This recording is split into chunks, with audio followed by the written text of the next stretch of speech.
Welcome back to we're gonna be doing another ranking video where we're gonna talk about EB03 and EB04. So if you're not up to date with the current TCG, with the current One Piece TCG, we are currently, whoops, sorry, all my stuff is starting to break on me.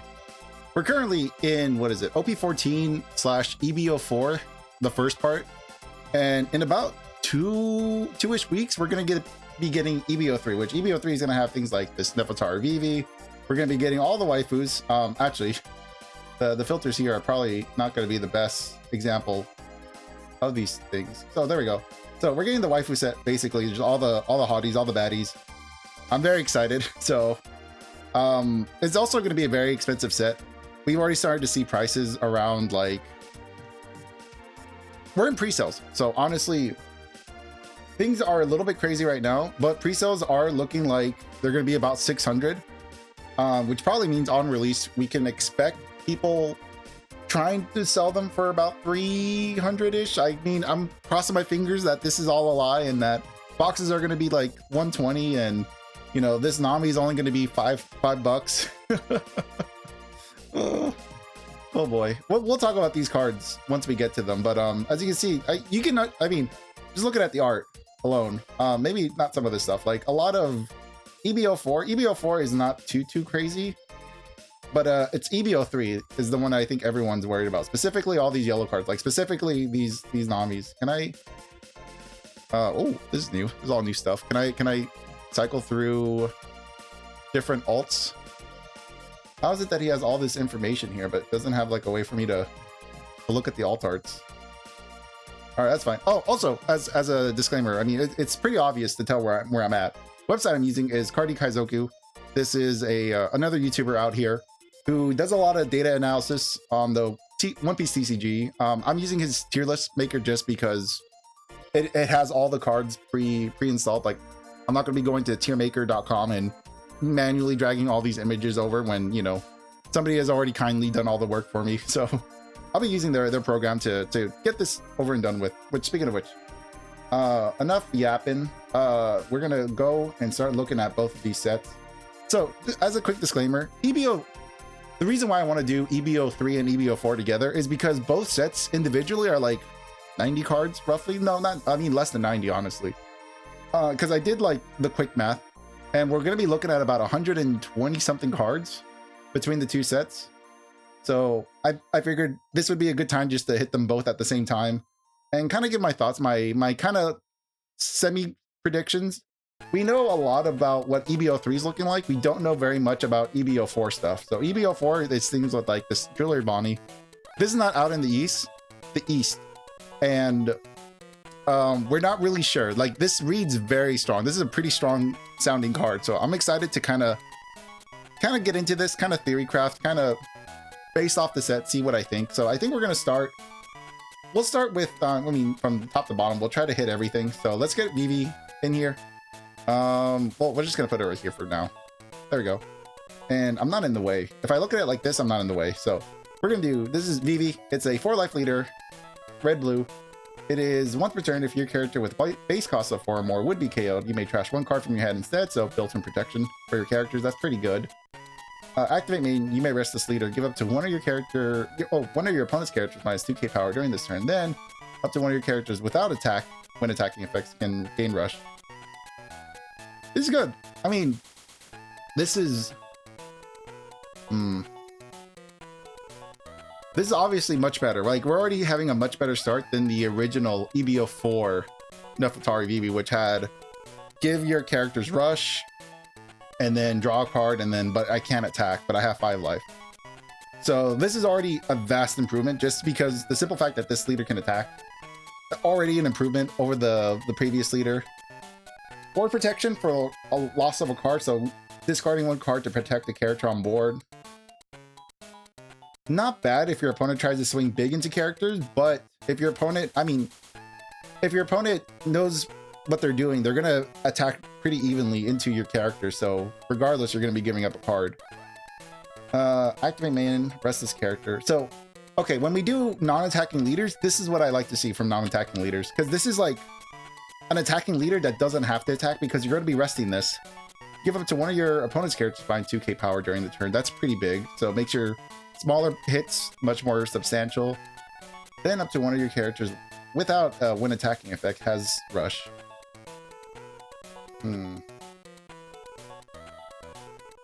I think that's good because the last VV did something similar where she could give characters pseudo rush. If you it was like what, pay 2 Dawn, draw a card, and then give a character rush. I like this a little bit more. It has very much the feel of like mono red Sanji. So Sanji from Premium Booster 1 had this kind of effect. However, it didn't have the minus 2k power built in. You're still giving up an attacking body because you're resting your leader, so you're losing that attack. But in return, you're getting a minus 2k on your opponent's character. Kind of wish it was a leader as well. Like you can pick your opponent's leader or their characters. Overall, actually, I don't think A is even that bad of a placement for this. So I think we're gonna probably end up leaving her. Probably leave her here. I think it's much better than the original VV, but the original VV was like down here in C. So I'm glad this is better. Vast improvements. Very good design. Unfortunately, as we see, she also has a slash. She has slash attribute, which means if you go up against a Mihawk, obviously you're going to be at the back foot of that. So it's something to keep your eyes peeled for. So this is Bonnie. Bonnie is, let's see, opponent's turn. If you have 1 or less life cards, this character gains 2k power. Holy moly. Activate main. Once per turn, give up to one of your opponent's characters minus 1k power during this turn. Then, if you have 2 or more life cards, you may add 1 card from the top. Holy and they say there's no power creep in this game. Holy moly. From literally one set. EB03, EB04. I mean, granted, in between here is OP 14 and 15. So in between 14 and 15, this is a pretty big jump. I feel like with VV, they were trying to bring back the original leader, but to a more like refined. I mean, I don't even know if I would call it more refined. This feels fairly balanced for a non-attacking leader. This feels like, you know, we're going up against Ace, you know, red blue Ace. We're going up against Emu. We're going up against the blue purple, or no, blue yellow Boa. This feels about, at the current power level, this feels like this is like a set or two behind, I guess. Wow. Oh boy. So obviously we don't have this bond. Like this bonding doesn't exist yet. Like it's not out in the East. It's not out in the West. We should be getting them at about the same time, I believe. Both release dates are going to be the same. Because EB04 is, the other half of EB04 is going to be in OP15 for us, where I believe Japan's going to have EB04 as a standalone set. I mean, this leader, I think S is very appropriate for this. This reads so strong. I feel like I just want to bump this down to B. If you have 1 or less life cards, this leader gains 2k power. In yellow, that's very, holy moly. Yellow always wants to be at like like 2 to 0 life. Like yellow leaders really don't mind being at like low life counts. So you're just getting a free 2k buff. That is sick, man. I wish the mono yellow Yamato had this. Just that first line of text. And it's opponent's turn, so you can't really, it's mostly defensive. Give it to one of your opponent's characters. So Bonnie can just do this for free. Just give one of your opponent's characters minus 1k power during this turn. And then just randomly, if you have 2 or more life cards, you can just heal. Brother, I feel like, wow, I like this. This is good design, but like, compared the two together, like there's no competition here. It's insane. That is wild. This reads so strong. I can't wait to get my hands on this. This is gonna be such a good leader. All right, so I think next we're gonna try to hit the stages just really quick. Might as well just see. Oh, we have one stage. Okay, who is it? What is this? So this is La Lucia Kingdom. La Lucia Kingdom 7-drop stage. It is, okay, it doesn't have any kind of extra typing. Bonus turn, all your characters with base costs of 1 gain plus 5k power. On play, set the power of up to one of your opponent's characters to 0 during this turn. Base cost of 1. I'm trying to think. I think this was designed because in OP15, I believe we've seen a leader. I don't know if they're red. No, they're purple. I'm thinking of a purple leader in OP15 that could potentially use this, but they won't be able to use it because this is red. So we haven't seen what this could be used for yet. So it is like to be determined if this is going to be good, but we'll see. So far, I mean, pretty even distribution. So let's see, but if we ever see each other again, I will call you my shipmate. This is a 1-cost event. If your leader is VV, up to one of your leader or characters gain 4k power during this battle. Okay, this is good. This is not bad. Give up to one of your opponent's character cards minus 2k power during this turn. This is good. This is like a really good radical beam for VV. I think the only thing that's holding this back from being an S is the fact that it's leader locked. But this is like an all-star for VV to be running. This is, there you go, being a sore loser again. This is a 1-cost event. Counter up to one of your leaders or characters to gain 2k power during this battle. Then, if you have 2 or more film type characters on the field, this character gains an additional 2k power. Trigger set up to one of your characters as active. I like the trigger. That's the Punk Gibson trigger, if you don't remember. That's going to be rotating out, I think, by April. So by the time this comes out, or no, this is EB03. So this will still be usable with Punk Gibson. It's a conditional 2k power that wants to be in a film engine, which currently the only film engine that's still active is Red Green Straw Hats, I believe. I mean, you can still play Uta right now, but I think Green Uta is going to be rotating out. But I would say this is similar. It's not leader locked, but it is a conditional 4k power. So obviously with things like Ground Death that don't have major conditions, this is like, well, I mean, for green characters, it's really easy to flood out the board. And there are a lot of really good film characters that flood out the board for you. So I would say, I don't know, because film isn't really like super developed. We're going to leave it here at 8. I think it is a good event, but we'll have to wait and see what happens. So this is Insolent Force, stand down. I love this panel.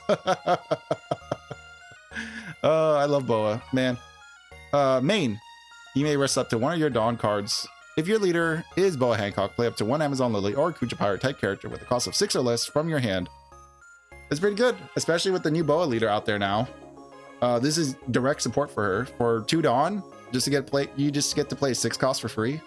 That's really good. Up to one of your Boas, gain 3k power during this turn. The main effect alone, I think, is good enough to play, because I'm trying to think of the 6 drops. There's a lot of good Boas. There's a lot of good cards, like the Kuja Sisters is I believe a 6 drop. The 9 drop, you can't play the 9 drop with this. Yeah, this is good. This is good. Let's see. Thanks for the treat. So you may rest up to one of your Dawn cards. If the number of Dawn on your field is equal or less than the number of your opponent's field, and you only have characters type including Germa, add 2 Dawn from your Dawn deck and rest them. So this is ramp for Reiju. That's pretty good. So I wonder, do I want to play this? Do one of your leaders gain 3k power during this turn? I think It's to Die For is a better ramp event than this. I think It's to Die For is 3 Dawn instead of 2. And it doesn't have the type restriction of Germa. Granted, you're only going to be playing this in the Reiju deck. You're not playing this in like Sanji or anything else. And then only being able to give your leader a 3k buff is still not my favorite. I would argue this is probably just overall just weaker. Because while you do have 2 decent effects on here, both effects have better alternatives. You're better off playing Bezepek in the Reiju deck, just because it's a very low commitment 4k counter. And then of course you would rather probably play It's to Die For, which is a 3 cost event that lets you ramp for, I think, 2 active or 1 active, something like that. I would argue that this is probably not worth running in the Reiju deck, unfortunately. And I knew you people would be behind this. This is Perona. I'm so glad Perona, the green-black leader, is getting support. I mean, technically, is this locked? No, it is locked to Perona. Okay. So I'm glad that Perona is getting support. You know, F Gecko, I guess. That's okay. Gecko's ugly. He's a bum. So I'm okay with Perona getting some really good support. If you didn't know, before reading this is basically the new 8 drop. This is basically 8 drop Gecko Moria, but like built appropriately. This is like, doesn't like make a lot of crazy advantage. It is like very locked to a specific character and type, or a specific leader and type. And then you just get like a 3k counter for free. So this is a 1-drop event. Main, you may rest 7 Dawn, so a total of 8. If your leader is Perona, play up to 1 Thriller Bark type character with the cost of 6 or less, and up to 1 Thriller Bark type character with a cost of 4 or less from your trash or hand. And then counter up to one of your leaders, gain 3k power during this turn. I would be surprised if you use the counter of this, like if you use this as a counter spell, or, you know, counter in general. I would always be dropping this on my 8 Dawn turn. I think this is probably a good enough excuse to play Perona in the newest set, in EB03 before she rotates out. I don't think she's rotating out for a while. I think she's from block 2. So we should, at the very least, have another year with Perona, which is great to see that there's been a lot of good support coming out for Perona. So I'm happy to see that. This event is great. It's technically better than the 8-drop Gecko, because 8-drop Gecko could play a 4 cost and a 2 cost rested, I believe. Where this plays a 6 cost and a 4 cost, you know, standing normally. So honestly, the restrictions are good. This is a well-designed, tight design. This is what 8-drop Gecko Moria should have been. It's a little unfortunate that it's heavily locked to Perona, like it's leader locked to Perona. But everything else about this card just reads beautifully. This is such a good design. This is what I want to see. This is the kind of stuff I want to see in the future of One Piece. Like if we're gonna have broken abilities, put them on events and have them restricted, like actually restricted to their attended leaders or, you know, types. Anyways, will you be my slave? This is a 1 cost event. It has main. If your leader is Nami, look at the top 4 cards of your deck, reveal up to 1 card with the cost of 2/8, and add it to your hand. Then place the rest to the bottom of your deck in any order. Trigger, activate, main effect. This is so good. I'm so glad, because I have a Nami deck that is all over the place. I believe it's been a while since you've seen it, but I mean, it hasn't gotten much better. It used to be like a Straw Hat Supernova build. Now it's just kind of like a get 5 costs, get the 2-drop Luffy out to play out the 5-drop Luffy and make your leader like 8 or 9k on your opponent's turn. This is good. And for weird strategies, we need stuff like this. We need events, more events like this. I don't like that it's leader locked, but you know what? It's fine, because the leader that I want to use is Nami, and she tends to have like a weird deck. She doesn't have like a solid 50 cards in her deck. So I really like this. I like that it has a trigger that you get to activate the main effect. I would argue that cards that cost between 2 and 8 are like going to be 90% of your deck. You really don't want to be going past 8 realistically. Well, especially nowadays, because just because of characters like Emu and okay, so Boa and Emu are the 2 that come to mind that can very quickly flood the board with relevant bodies. And being able to keep 2 Dawn open for 2 separate events, so you would have like basically 2 of these. You would play out your 8-drop, that's your top in. So every turn after your 10 Dawn turn, you always have 2 Dawn open up in case you need to, you know, counter out aggressively against your opponent's board when you're trying to swing for game. So having the search range between 2 and 8 is like the sweet spot. This is where you want to be in most One Piece decks nowadays. So I think this is appropriate for the meta. I want this to be in every single color. I want this to be not leader locked. I think every color should have something like this.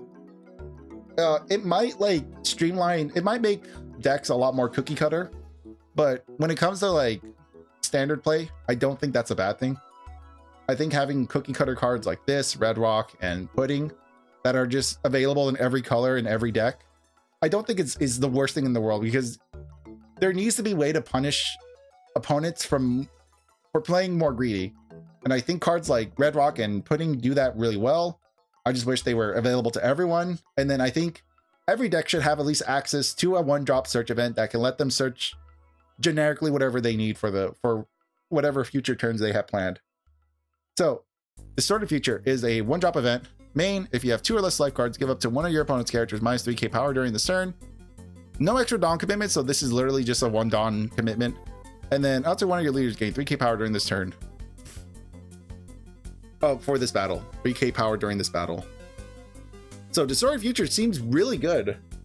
If you have 2 or less life cards, which is, you know, usually where you want to be, up to one of your opponent's characters get minus 3k power during this turn. So that's the rest of the turn. They won't be able to do much with it. It makes swinging into board even better than VV, which, thinking about it now, I'm glad that VV is down in B, because hell, even this event is better than VV. It's basically doing her effect for 1 Dawn, more or less. I mean, minus the rush, but it's basically doing the important stuff for a lot less. The counter event is not bad. I think the main event for 1 Dawn is pretty strong. Like, I would probably play this over like Otama or something. So I think for that alone, I would probably end up putting this at S. I think this is pretty good. This is a very good aggressive card that doesn't ask very much of you, especially if you're going to be in Bonnie. It asks very little of you to stay aggressive. What else? And then we have a Rayleigh card. Okay, 0 cost event. It's my students' farewell. I want to be proper. Oh, okay, that's very nice. I like Rayleigh. Rayleigh's a cool character. Love this old man. Well, do I like him more than Scopper? I don't know. I think I like... Scopper's pretty cool. I think I like Scopper a little more. But Rayleigh's like a hopeless romantic / drunk. I don't know. He's very sweet. He's a sweet man. It seems like. I mean, we don't know a ton about the Roger Pirates. We know more than we did like a year ago, but still, I think I like Scopper a little more. But I think Rayleigh's up there. So, 0 cost event. Main, you may give 1 active Dawn card to one of your Silver Rayleighs. Give up to one of your opponent's characters minus 2k power during this turn. Okay, so some restrictions, but it's still decent. No extra Dawn commitment. You just give 1 act. Okay, so give 1 active Dawn. So it is Dawn minus, well, you know, it does cost 1 Dawn, but you do get to use that Dawn. So one of your Rayleighs, there's a couple of Rayleighs in red. Well, there's one in particular. It's the 8-drop. You give your 8-drop a Rusted Dawn, or an active Dawn. You can give your leader an active Dawn, it seems like. And then you make something a minus 2k, which makes like a 3k difference. And then counter up to one of your characters or Silver Rayleighs gain 2k power during this battle. That's rough. 2k power. One of your characters or Silver's Rayleigh gain plus 2k power during this battle. I don't know. This feels like this already feels a lot weaker than these. And these are 3k buffs that are not as restricted. I'm gonna put it at C for now. I'm not feeling this card too much. I mean, I'm not a big fan of the Rayleigh deck altogether. So I wouldn't know if this is like S tier for Rayleigh or not, but to me, it just doesn't read as strong, or it feels like it's more restricted than it is powerful, if that makes sense. But that whole deck just feels super restricted. Then this is Electric Claw. This is a 1 cost event. Main, you may rest 1 Dawn card, or rest 1 of your Dawn, so this is 2 Dawn. If your leader has the Minx type, give up to one of your opponent's characters minus 3 cost during this turn. Interesting. Counter, up to one of your Minx type leaders or characters gain 3k power during this turn. I like that this is like leader and characters, but it's still locked to Minx. That's a little rough. It is interesting that this is giving your opponent's character minus 3 costs. There is stuff in green that does freeze and rest based off of cost. But Minx don't really use that stuff super often. I think this is a good card, but I don't think it's enough to put Carrot on the map. But I will say this is an A. Like A design, it does break the color pie, which I'm okay with. I'm okay with cards breaking the color pie. I don't think it's a bad thing. Green gets a lot of just free value for no reason, which makes me a little upset, but what can you do about it? And then I do like that, you know, it is Minx type leader or character. So I wonder if it means Minx characters can get the counter as well, or if it's any character. I think it might be locked to Minx characters and leaders. I'm not 100% sure about the counter event, but I do like that it is including leaders and characters, because a lot of these don't tend to do that. As you can tell, a lot of these are just locked to either character names or specific leaders. So, you know, like this Reiju is probably a really good example of like, oh, your leader gains 3k power during the battle. This has a little more flexibility, which I think is better overall. Then the next one for green is Shark Breakfast. It's a 1-cost event. Counter up to one of your Fishman type leaders or characters, gain 3k power during this battle. Then set up to one of your Fishman type characters as active. Rest up to one of your opponent's characters with the cost of 4 or less. This is good because I think for Hody Jones, you can set him as active. That's not bad.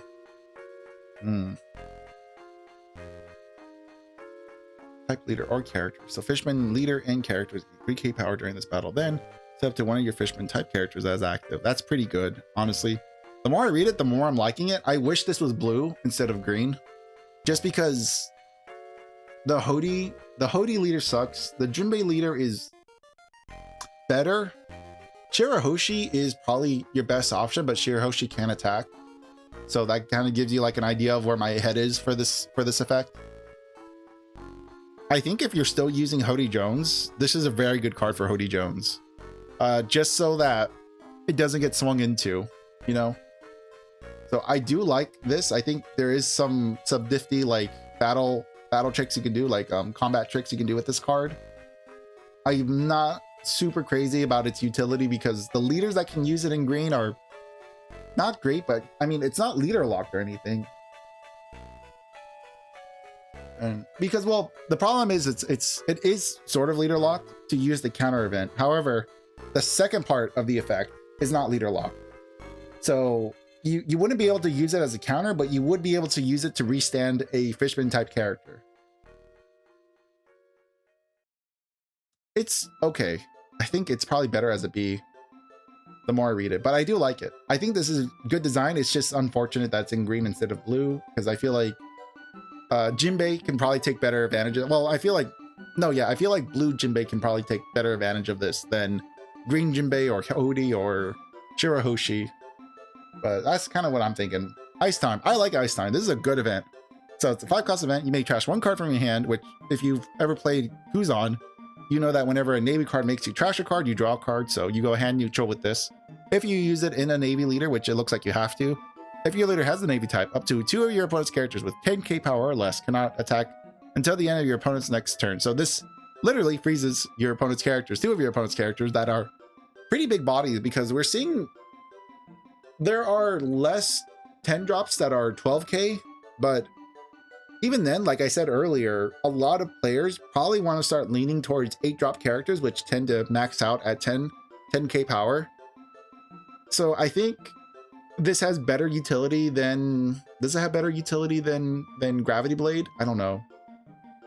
Because Red Rock is getting rotated out, I think this will probably end up taking place, at least in the Kuzan deck. This will be taking the place of Red Rock once that rotates out. But this is a good card. I think this is great. This is very on flavor. I think for the Kuzan deck, this is basically just made for the Kuzan deck. I think S is actually probably okay. I think so. Because the Distorted Future is designed for the Bonnie leader, but it's so well, like these are leader restricted, but in the best way possible. So I think it's appropriate that's an S. I think I'm going to keep it at S. I think it's a good ability. So, I heard the sound of a lady's teardrop falling. This is a 1-cost event. If your leader is Sanji, look at the top 3 of your deck, reel up to 1 Sanji or event card and add it to your hand, then trash the rest. Interesting. Counter, you may trash 1 card from your hand up to 1 of your Sanji cards, gain 4k power during this battle. Ooh. Oh, that's good. That's really good. Because the blue-purple Sanji deck is playing a lot of Sanji characters. So you do get to protect a lot of your board with this. Trashing a card from hand doesn't benefit Sanji as much as it does Kuzan or Reiju, I would argue. But you do get the extra ability without having to pay extra. So you get the 1-cost searcher. That's a top 3 filler, or top 3 searcher that trashes a card, or that puts a card in your hand, trashes the rest. Which I believe with like the Reiju, with the Reiju blocker, you want a bunch of events. And the same thing with the 3-drop Alabasta Sanji. You want a lot of events in trash, so I think this is pretty appropriate. Again, this is another one of those like bomb designs for a leader. Like for the leader it was designed for, this is like a top tier. This is like an S-class kind of card you want in that specific leader. So I like it. Oh, Man, I'm so mad. I'm so sad that Kaido is getting rotated out. And they made these cards right before the rotation too, so you only get like 2 or 3 months with these things. Oh, it hurts. It hurts. It hurts. It hurts. So Flame Dragon Torch is a 1-drop event. You may rest. Okay, you may rest 6 of your Dawn cards. So this is a 7-cost event. Up to one of your Kaidos gain 3k power during this turn, then rest up to one of your opponent's characters. So good. I like this card. This is so good. Counter. Dawn -1. Your leader gains 4k power during this battle. That is so good. I love that. So rest 1, put 1 back into your Dawn deck. 4k power for the battle. That's pretty good.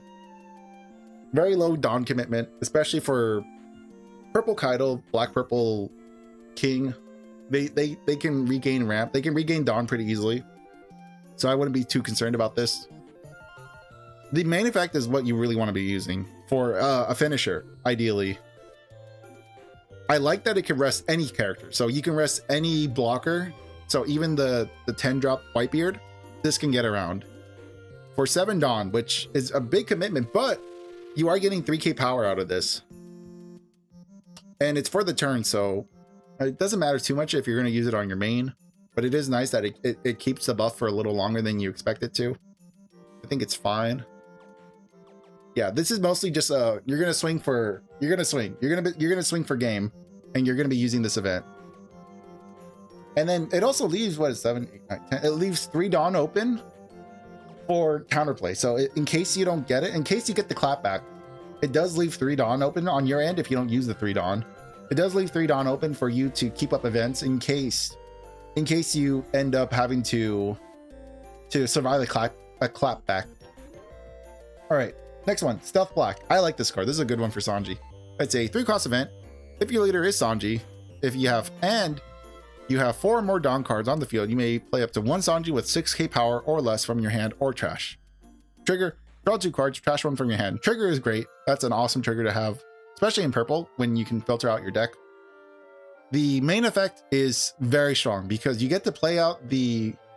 It's mostly strong because of the 6-cost 2k counter Sanji blocker, which in your hand gets a Dawn -3, or it gets a -3 cost in your hand if you have less Dawn than your opponent.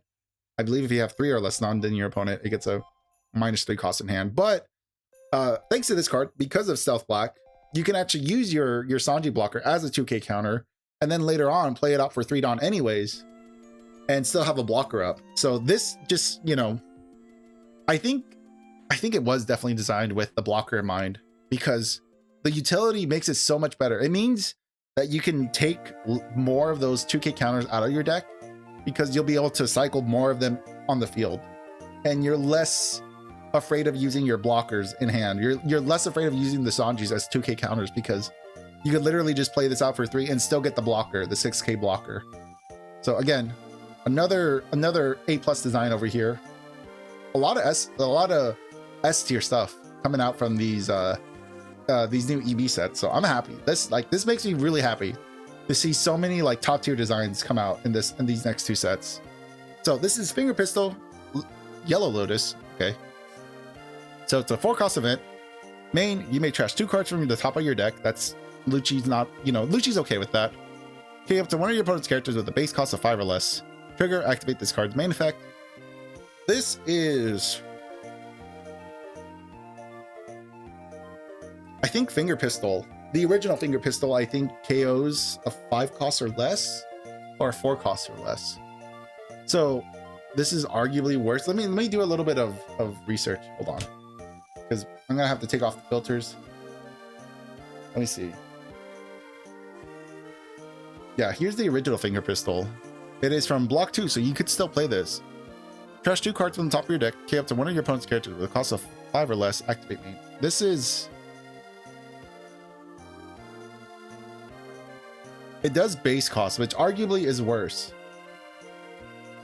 So I am curious why they made a card that is just straight up worse than its predecessor. Why is this worse than its predecessor is my question. I would not be playing this over the original Finger Pistol. I think the only reason why you would even want to play this now is if Finger Pistol does rotate out and for some miracle cost KO becomes relevant again. So I don't see the point of playing this over the normal finger pistol. I would just play finger pistol over this if you're still doing KO based stuff. So I'll whip you into shape is a 1-cost event. Up to one of your sword type leaders or characters can also attack characters during this turn. Pretty good. Counter, up to one of your leaders gain 3k power during this battle. This is primarily for the Kobe leader. I'm trying to think if another mono black leader, Smoker, but Smoker will probably wants to use this, but Smoker's going to rotate out. I'm okay with this. This is like fine. I don't think it's the strongest event we've seen. I would probably just put it at B, just because like Kobe's not super relevant. It's nice that you can get your sword, and there's not a ton of sword characters in black yet. The number's getting increased. We got a lot of new ones coming out, but overall, this is not there yet. This has to cook. Maybe this has to sit in the oven a little bit longer before it actually gets pushed up to like at least A. What I'm waiting for is I'm waiting for a new black Navy leader to come out that wants to see this. But until then, I think it's going to stay here. I don't imagine it. And we also have a couple of effects. Like we have the Aramaki. We have Aramaki. That's a 2k counter that does this. And then we also have the Kobe and Hina. No, it's not Hina. What's her name? Not Koala, not Hina. Honestly, I forgot her name. We're probably going to end up having to look for her. Let me see. It's going to be sword.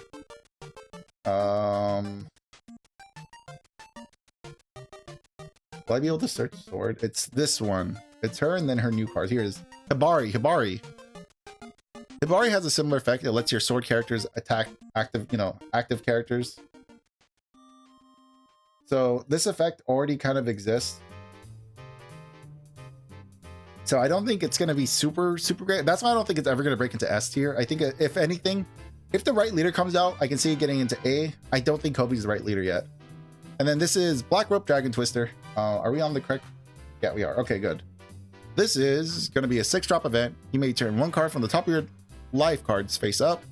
If the number of characters is less than the number of your opponent's characters, K up to one of your opponent's characters with the cost of 6 or less, and up to one of your opponent's characters with the cost of 5 or less. That's not bad. This is a decent catch-up mechanic. It is still KO based, which not crazy about KO stuff because of leaders like Emu. I think that's still going to be a problem. Draw 2, trash 1 from your hand. That's a good trigger. And it's Supernova Straw Hat relevant. I think for yellow, this is pretty good. I think it's good, but for 6 Dawn though, because you're trying to play this to catch up to your opponent. Gravity Blade is 7 cost characters. This is a 6 and a 5, and this has a restriction of having less characters.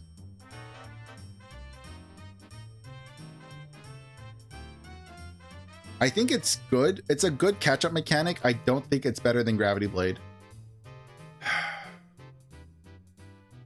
I think B is a good place to have it because I like where this is going. I think this is maybe a 5 Dawn event versus a 6 Dawn event. And I would prefer to see it 2 6-cost characters and still have the same restriction, or even 2 5-cost characters. I don't know.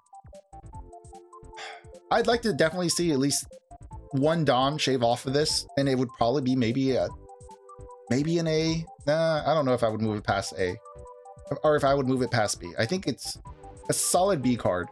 Good catch-up mechanic, but it's a little bit too much Dawn to commit to it. So this is Gum Gum Hawk Gatling. Oh, Hawk. Okay, so Hawk Gatling. I'm looking at Hawk and I'm thinking of like Hawk Tua. So this is a 2-cost event. Main, you may add 1 card from the top or bottom of your life cards to your hand. Add up to 1 egghead type character card from your hand to the top of your life cards face up. Then give up to one of your opponent's characters minus 1k power during this turn. Ooh. Okay. Obviously, this is going to be locked to egghead stuff. It's not as aggressive as Distorted Future. I would argue that this is still more aggressive, but there are more yellow egghead leaders out there. So this can be put into more decks where this is like specifically, well, no, it's not character locked. It's not leader locked. So this can be put into more decks. Oh, that's good. That's a good event, man. For 2 Dawn, Adding a trigger character to your life and then giving your opponent minus 1k power during this turn.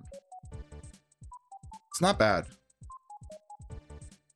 So it draws a card, it heals you for 1 card. So you heal, well, so you draw a card from your life. You add a card from your hand to the top of your life face up, which obviously is going to be a trigger. You're going to add some kind of trigger card to the top of your life. There's no way you're not doing that. And then it gives something minus 1k power. Honestly, this is good. I think the 2 Dawn investment is what's scaring me about this card, but I would say this is a solid A. It's a very solid A. So there's the first half of this. The rest of this video or the rest of the stream is going to be committed to just looking at characters, which is going to be like 100 cards, about roughly 100 cards we're gonna have to look at. Okay, getting myself mentally prepared. I'm actually gonna have to reload this page because trying to drag out the characters manually. What happened to the hold up, dang it, where is my tier list maker? There it is. All right, we're back, and then we're gonna go and look at all the characters. And as you can see, there's gonna be a lot of characters and a lot of stuff to look at. But I mean, you know, it's 2 sets. It's 2 extra sets to look at, so it's not gonna be the end of the world. This is probably about 90 characters. Maybe I'm being a little dramatic. Maybe it's like 90 characters that we gotta look at. Anyways, and a lot of them are not gonna be super relevant. Oh my gosh. Ein? I think it's Ein. Ein, 5 cost, 6k power, 2k counter. Neo Navy film. I would love to see Zeph or Z. I'd love to see Z come back into the game. If he was red black, I think that'd be cool. I'd be okay with that. I kind of hope that he gets a decent Navy searcher that he can actually use. Ein has never looked this good. Holy moly. For that, I want to give her an S, but ultimately this is just a 2k counter. Decent body, attacking stat wise, and somewhat relevant typing. At least the film typing is somewhat relevant, but I'm not sure if there's a searcher. So this is Uta, 5 cost 7k. On play, if your leader is Uta, draw 2 cards, then play up to 1 character with a cost of 6k power or less, and no base effect from your hand. So this is going to obviously play Ein out. This is not bad. I mean, it's good for the mono red Uta leader back when film red came out. Holy moly, that was a while ago too. Was that pre-pandemic? It might have been. Holy moly, it's been a while. But this is good for the 1 Uta deck. No, it can't be. This leader can't be more than like 5 years old. This is fine. Like if you still want to build Uta, this is a very good like 4 of. It's no counter in hand, but it does let you play a 6k power character from your hand. So I mean, that's nothing to scoff at. I think that's still pretty strong. Karina is a 3 cost, 2k power, 1k counter blocker. Opponent's turn. If your leader is multicolor and you have no characters with base costs of 6k or more, this character gains plus 4k. That's pretty good. Okay, that's not bad. It's a blocker, 3 cost blocker. On your opponent's turn, it gets plus 4k, so this becomes your 6k blocker. She's very cute. Gran Tesoro, there you go, Gran Tesoro. Gran Tesoro is still not a super relevant type, especially not in red. I think she's probably the first. I think the restrictions are not that bad. I don't think it's like a crazy good blocker, but it's fine. Sugar, 3 costs, 0k power. She's so cute. 1k counter. On play, if your leader is Sugar, play up to 1 Don Quixote powered type character with a 6 cost power, 6k power or less from your hand rested. Rested is a little rough. Playing characters rested on the board is just asking for them to get swung into, which maybe you want to do. Maybe you want to deter like your opponent from swinging into life. So something like this is not bad.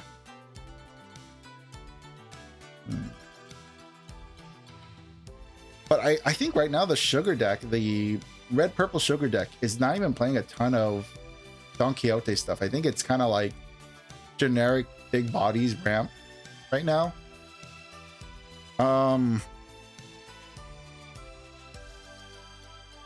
6k power from your hand rested. I think it's a B just because it plays it rested out. Would it be stronger if it played it active? Maybe. I don't know. I mean, this could move up to A, but right now I'm feeling kind of B. I like vibes. The vibes are B, so I'll put it at B for now. So Nami, Alabaster Straw Hat, 5 cost, 7k power, no counter. On play, you may give one of your active leaders minus 5k power during this turn. Draw 1 card. Activate main once per turn. If your leader has the Alabaster type, give up to one of your opponent's characters minus 1k power during this turn. That's rough. So this Nami is definitely playing into the don't attack with your leader mentality, which I'm not a fan of. On play, turn your leader into a 0 cost, draw a card. That's rough to ask. Activate main once per turn. So basically, if your leader is VV, there's no other Alabaster leader, I believe, right now. Give up to one of your opponent's characters minus 1k power during this turn. That's fine. Again, like, I don't know. Red has been having like a really bad streak recently. Red hasn't had very many good cards, and you know that doesn't really save it. Holy moly. Let me see if I can remember her name. Bakar. Oh, Bakar. Is it? No.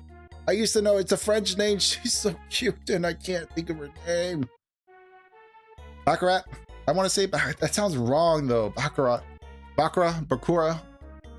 It's tough. She's so cute.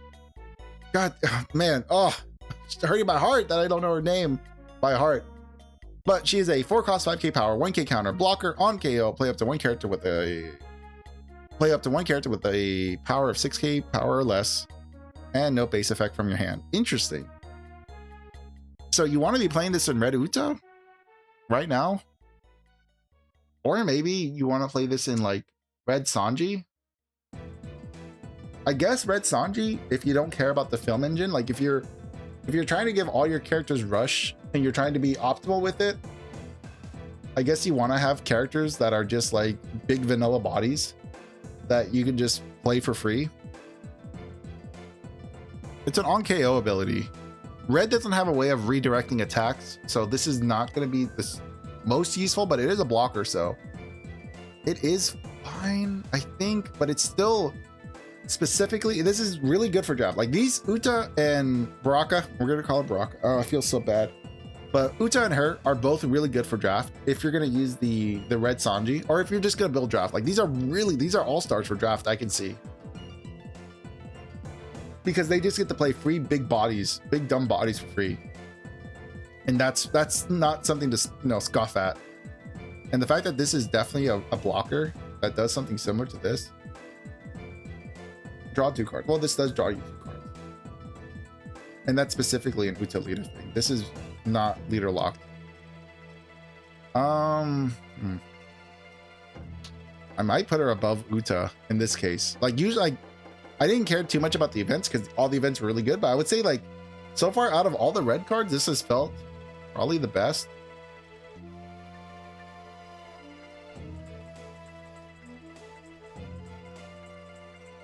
I still think this Uta is going to be better than this Karina. But honestly, Karina just looks like these. Oh man, Gil Desoro, man. He knows how to pick them. Gotta give the man respect there.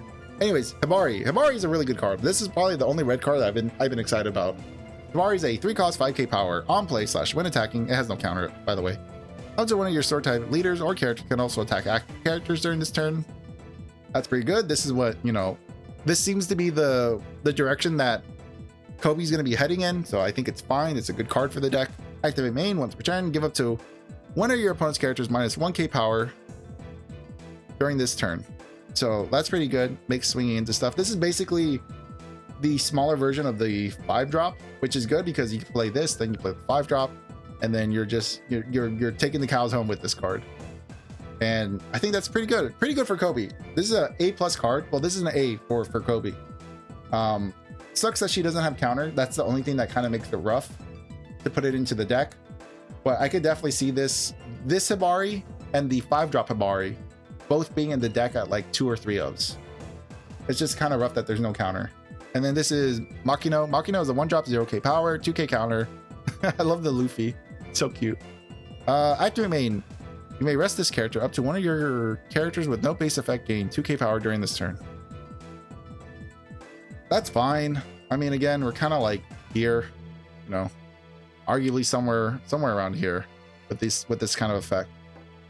I don't know if it's better. I mean, it's a 2k counter, but I don't know if it's better than the blocker here. But it's fine.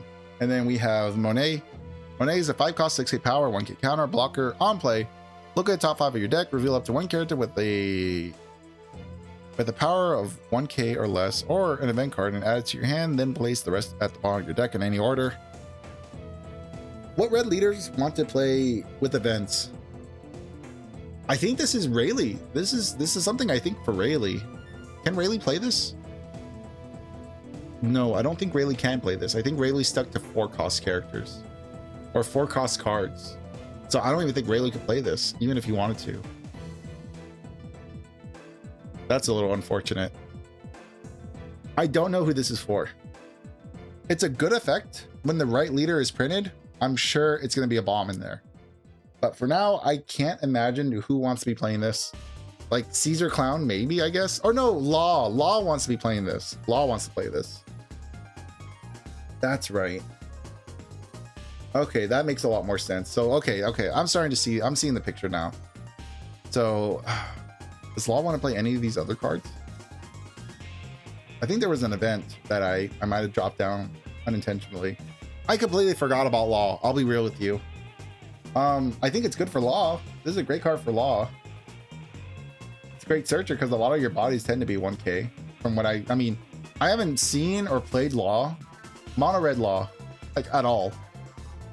So I think this is good for Law. I don't know. Like I'm sure it's great support, but I have no idea. I don't play red Law. This seems fine.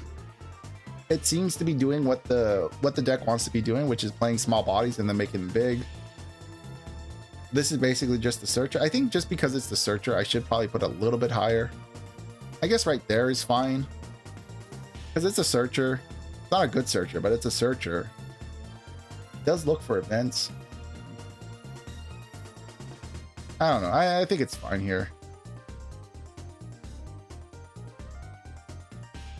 It's a searcher. It's a bad searcher. It's an event searcher at the end of the day, really, in most decks. Otama.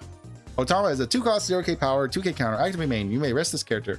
Rest up to one of your opponent's smile or animal type characters, or up to one of your opponent's Dawn cards. Ooh.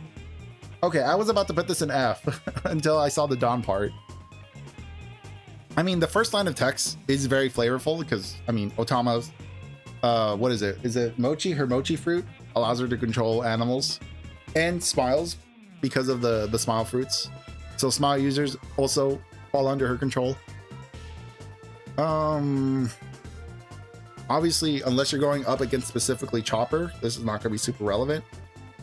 Resting an opponent's Dawn card is good. We do have better cards for this. It is a searchable 2k in the Lana Bono green engine, but we have plenty of those right now. I think the second line of text saved it from the F tier, but I'm going to put it in C. Carrot. What you got, Carrot? Carrot is a 6 cost, 7k power, 1k counter, activate main. Once per turn, if this character was played on this turn, so pseudo on play, K up to one of your opponent's rested characters with a cost of 5 or less, then play up to 1 Zoe from your hand. Oh, this is good. This is good for the specifically. This is good for Carrot because Carrot is desperately trying to find the Zoe stage. So the fact that this lets you play out Zoe for free, that's pretty good. It does KO a rested 5 cost, which is fine. It gets around the Blackbeard clause, so it's not an on play, but it acts like an on play. So it is good. I think specifically for Carrot, this is probably what Carrot. This is what Carrot wants to be doing. So I'm not gonna really knock points off of it too much. So this is Kuina is a 2 cost, 0k power, 1k counter, active main. You may rest this character, give up to 2 rested Dawn cards to your / attribute leader. Ooh. This is good because obviously you can use this in Mihawk. You can obviously use this in Zoro.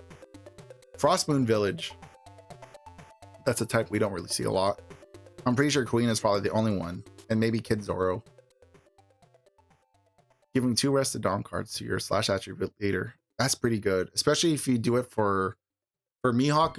If Mihawk is a 6 cost base, and then you add 2 extra Dawn, that's an 8k swing. So it does recycle its own Dawn. I don't know. It's activate main though. That's pretty good.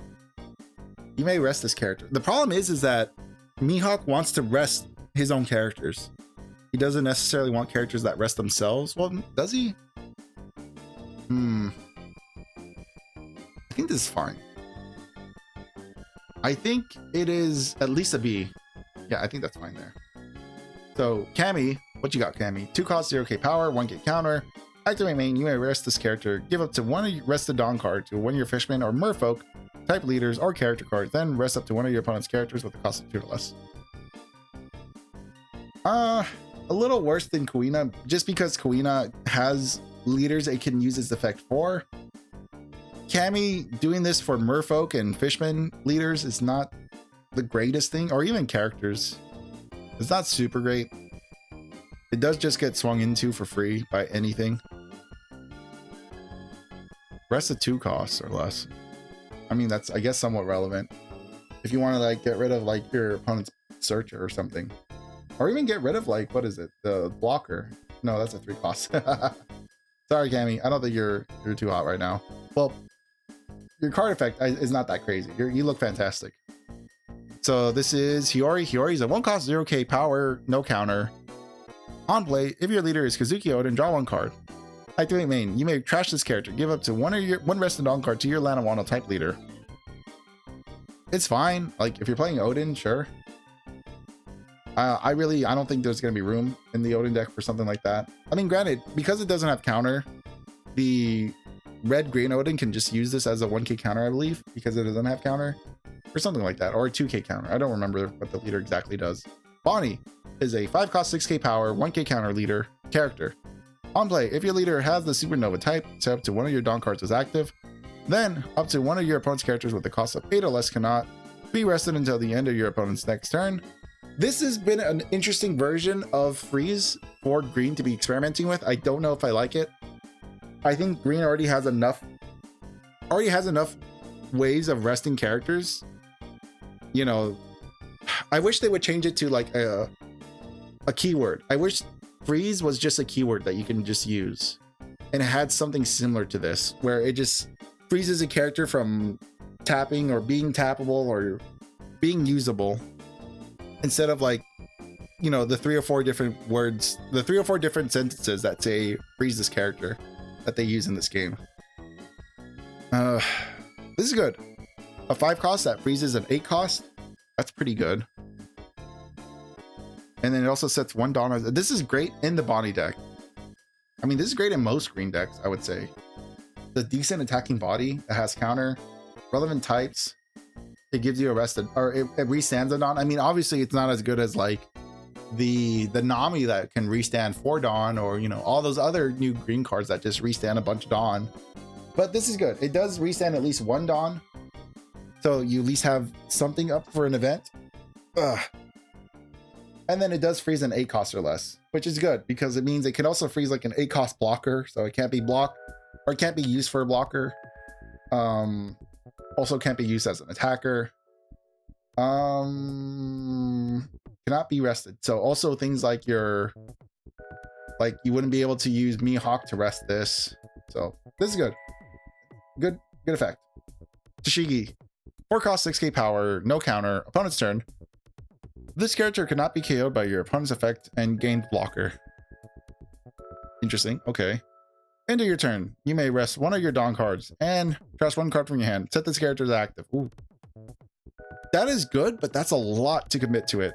You're committing 1 card for, well, in green gets so much good stuff. I don't know if this is good enough for just a generic green deck. It's also navy. It doesn't have any extra typing in it. It's a pretty good blocker. Like, this is, for a 6k blocker, this is pretty solid. It doesn't have counter, and it does want you to trash cards from your hand. But this is very reminiscent of the 8 cost Katakuri blocker, the purple one. But this is obviously a lot worse. The only benefit this gets is the fact that it can't be KO'd by your opponent's effect. So, which obviously a lot of black decks, a lot of decks in general have moved away from KO effects anyways.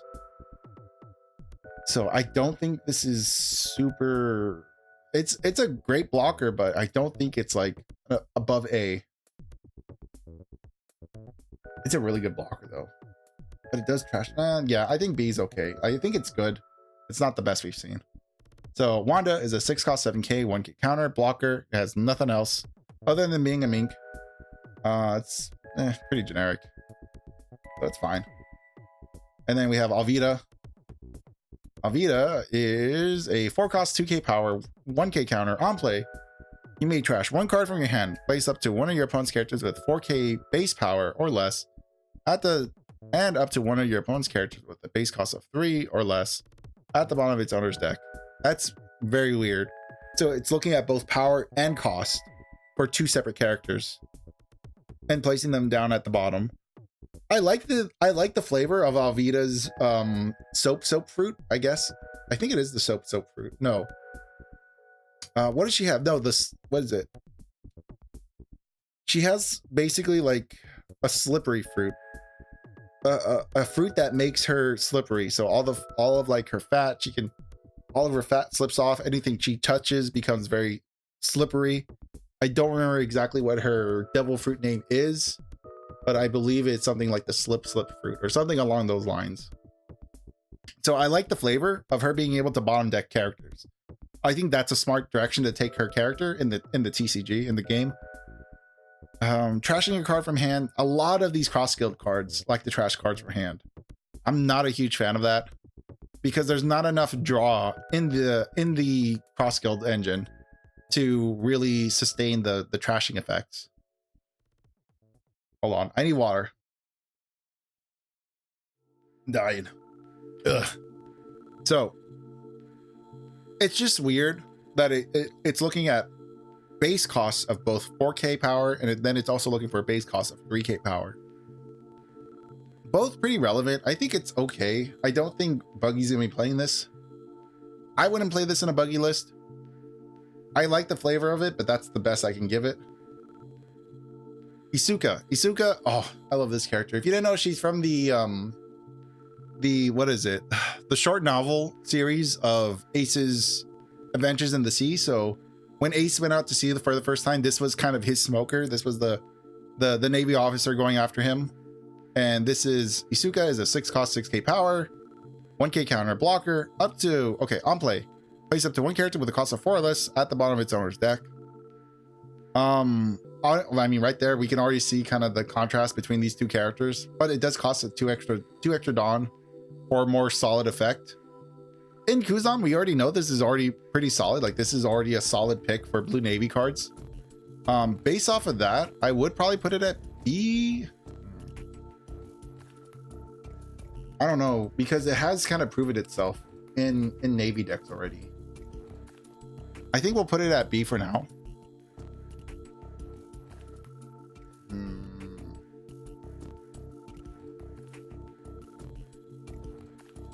Because there's no restrictions like with Alvida. It does have a blocker and it does have 1k counter. It is a swingable body, which is good. This could probably get punched up to an A, but I think B is about where I would expect to see it.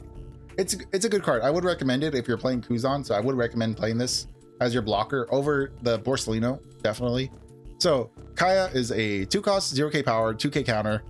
Just quickly, I'm so glad they updated Kaya's art, because when she originally came out as the 2k counter, she looked like a child, which you could argue pre-time skip, yeah, they all kind of look like kids, but I do like that she actually looks more grown up. Because when I first saw Kaya's card as the original 2k counter, we'll just put it up for now. Let's see. And then we'll take off the filters of the EB sets.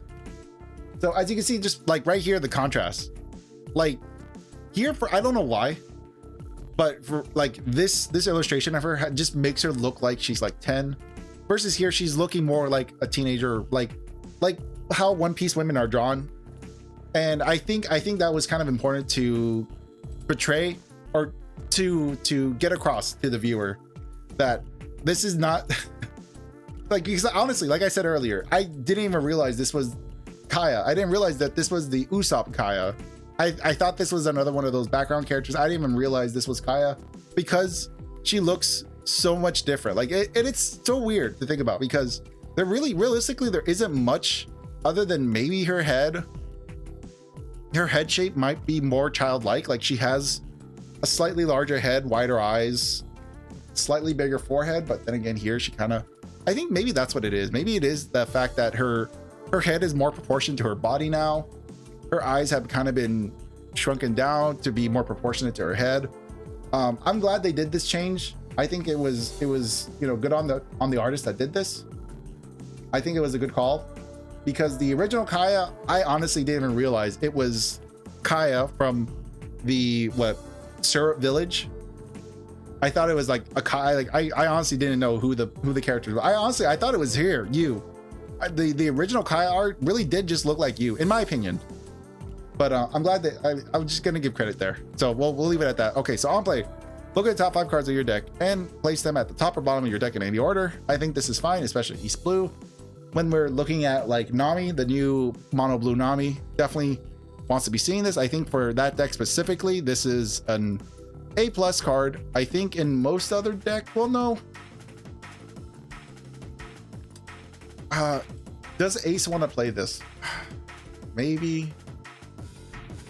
Even in Boa, does Boa want to play? I don't know, actually. I think this is a more of a B. I think we're looking more at B here than anything else. But it's a solid 2K counter that is like pseudo searching, but you don't get to draw a card off of it, and then you somehow have to bounce it back to your hand. Like, I guess like red blue Marco probably wants to be playing something like this, or the mono blue Ace and Newgate starter deck definitely wants to be playing this. Like this is solid for the mono blue Ace and Newgate deck, but that leader isn't super relevant, so we'll leave it at that. Nefertari VV. So VV is a 5 cost. Man, I gotta say, again, we're gonna go back to the art. The art of this is great. I'm gonna try not to talk too much about it. I think it's a little weird that she looks so good. She looks great sitting on the palm tree. What I don't like is why is she sitting on a palm? She's floating on top of a palm tree. I don't understand that. I'm not accusing this artist. I'm not going to be accusing the artist of use of AI. I just think it doesn't really make a lot of sense that she's floating on top of a palm tree. I don't think it makes a ton of sense. I think it's a little silly, but the composition looks amazing. I think this is so well rendered and really well done. Kudos to the artist. I just think it's a little weird that she's sitting on her palm tree or her palm plant for no reason. But anyways, we'll move past that. 5 cost, 4K power, 1K counter, blocker. On play up to one straw hat crew or Alabasta type character card with a cost of 5 or less from your hand. Then you cannot play character cards during this turn. We've seen this being used with the 5 cost Nami that does rearrange the top 3 or 5 of your deck. That card is a little bit better than Kaya because it is also a blocker. So you get 2 blockers for the cost of 1. The last restriction of not being able to play characters is fine because you kind of want to play this on curve. So I'm not too concerned about not playing a character on curve or playing extra characters with this. Solid card, great art. A little strange that she's sitting on her plant. So Hina is a 5 cost, 6K power, 1K counter. On play, you may trash 1 card from your hand, return up to 1 character with 6K base power to its owner's hand. I originally thought this was better than Isuka. I really don't think, wait, did I put, no, I didn't even put Nami. I think Nami is an A. I think, by the way, yeah, Nami's an A+ card. Hina, I originally thought Hina was better than Isuka because of like, oh, you know, in Guzan, it cycles a card and then it bounces a 6 cost base power to its owner's hand. This has a little more flexibility in that sense. It can be used in more decks. It's not restricted to base cost anything. So it's just like a loose 4 cost. As long as you can get something down to 4 costs, you can bottom deck it, and then this just bounces. So arguably, this is just by far just the better card between the two. So if Isuka sits at B, Hina's gonna have to sit at C. But which is a little sad because I really like Hina a lot. She's one of my favorite female Navy characters. One of them, not my most favorite. I think probably gonna go to Doll just off the top of my head. Probably Doll's my favorite female Navy character, but Hina's like a close second. Boa Hancock. Ooh, mamma mia, this is a good art. This is a good card right here. The art is a 10 out of 10. Holy moly. I'm just gonna say it. I'd be turned to stone. I'm not ashamed of it. Nothing to be ashamed about turning to stone. So But anyways, Boa Hancock, 6 costs, 8k power, no counter, on play. If your opponent has 5 or more cards in their hand, your opponent places 1 card from their hand to the bottom of the deck. Pretty good hand control, not better than pudding though, but it's still pretty good. Activate main once per turn. Place up to 1 of your characters at the bottom of its owner's deck. Give your leader and 1 character up to 1 Rest of Dawn card each.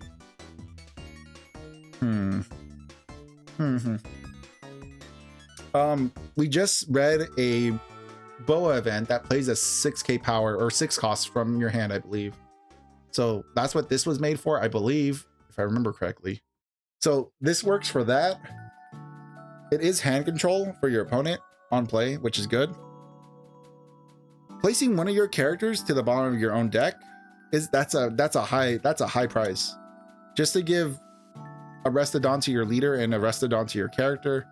The 10 cost Newgate does this, and it's a blocker, and it doesn't ask you to bounce a character or bottom deck a character.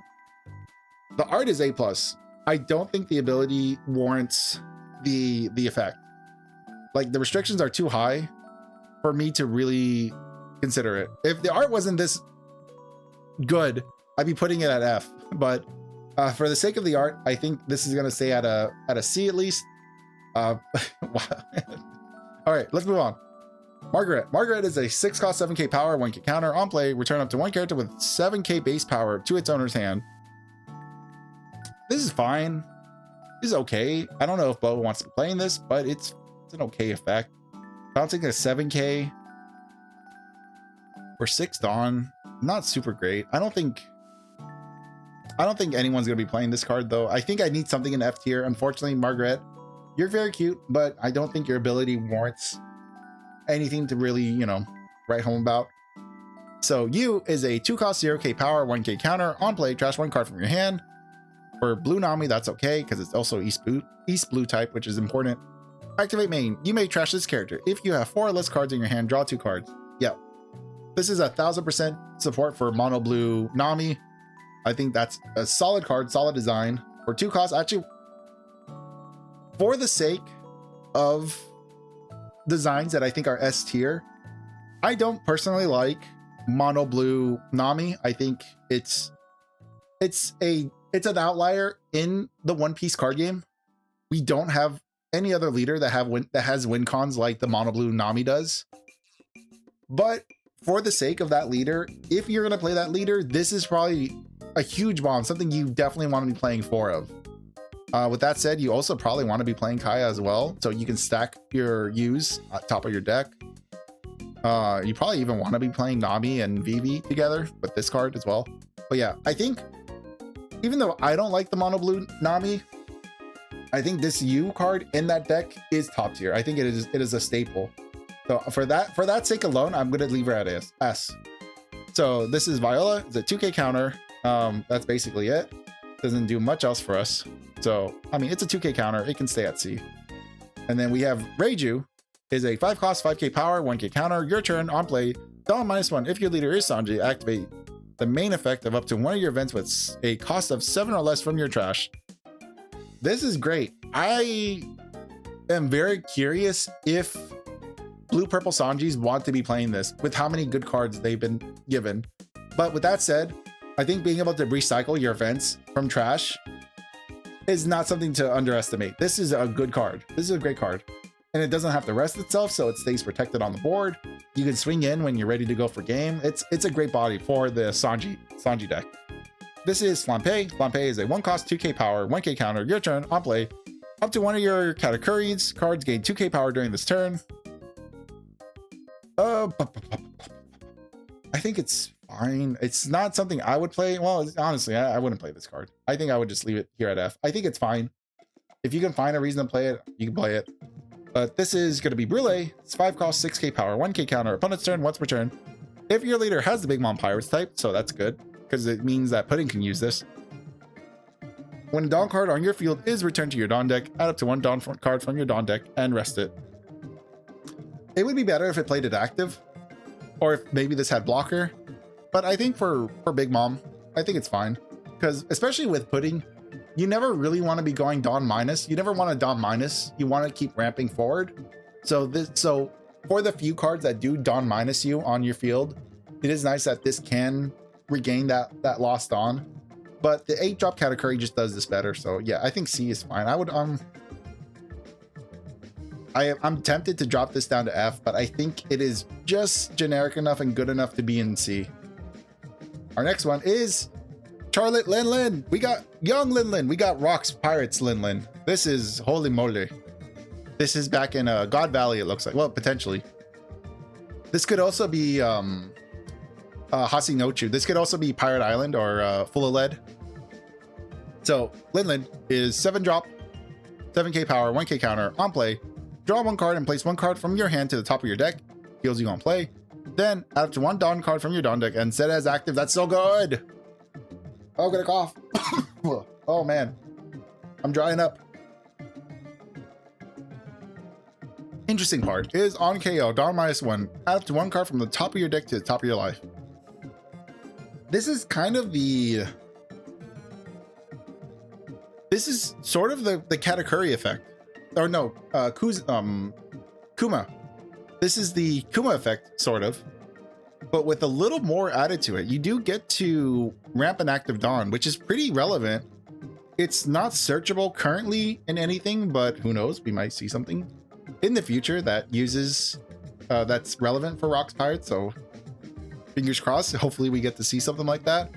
But this is just a generic enough effect to where I really don't see a reason not to have it, not to have a playset.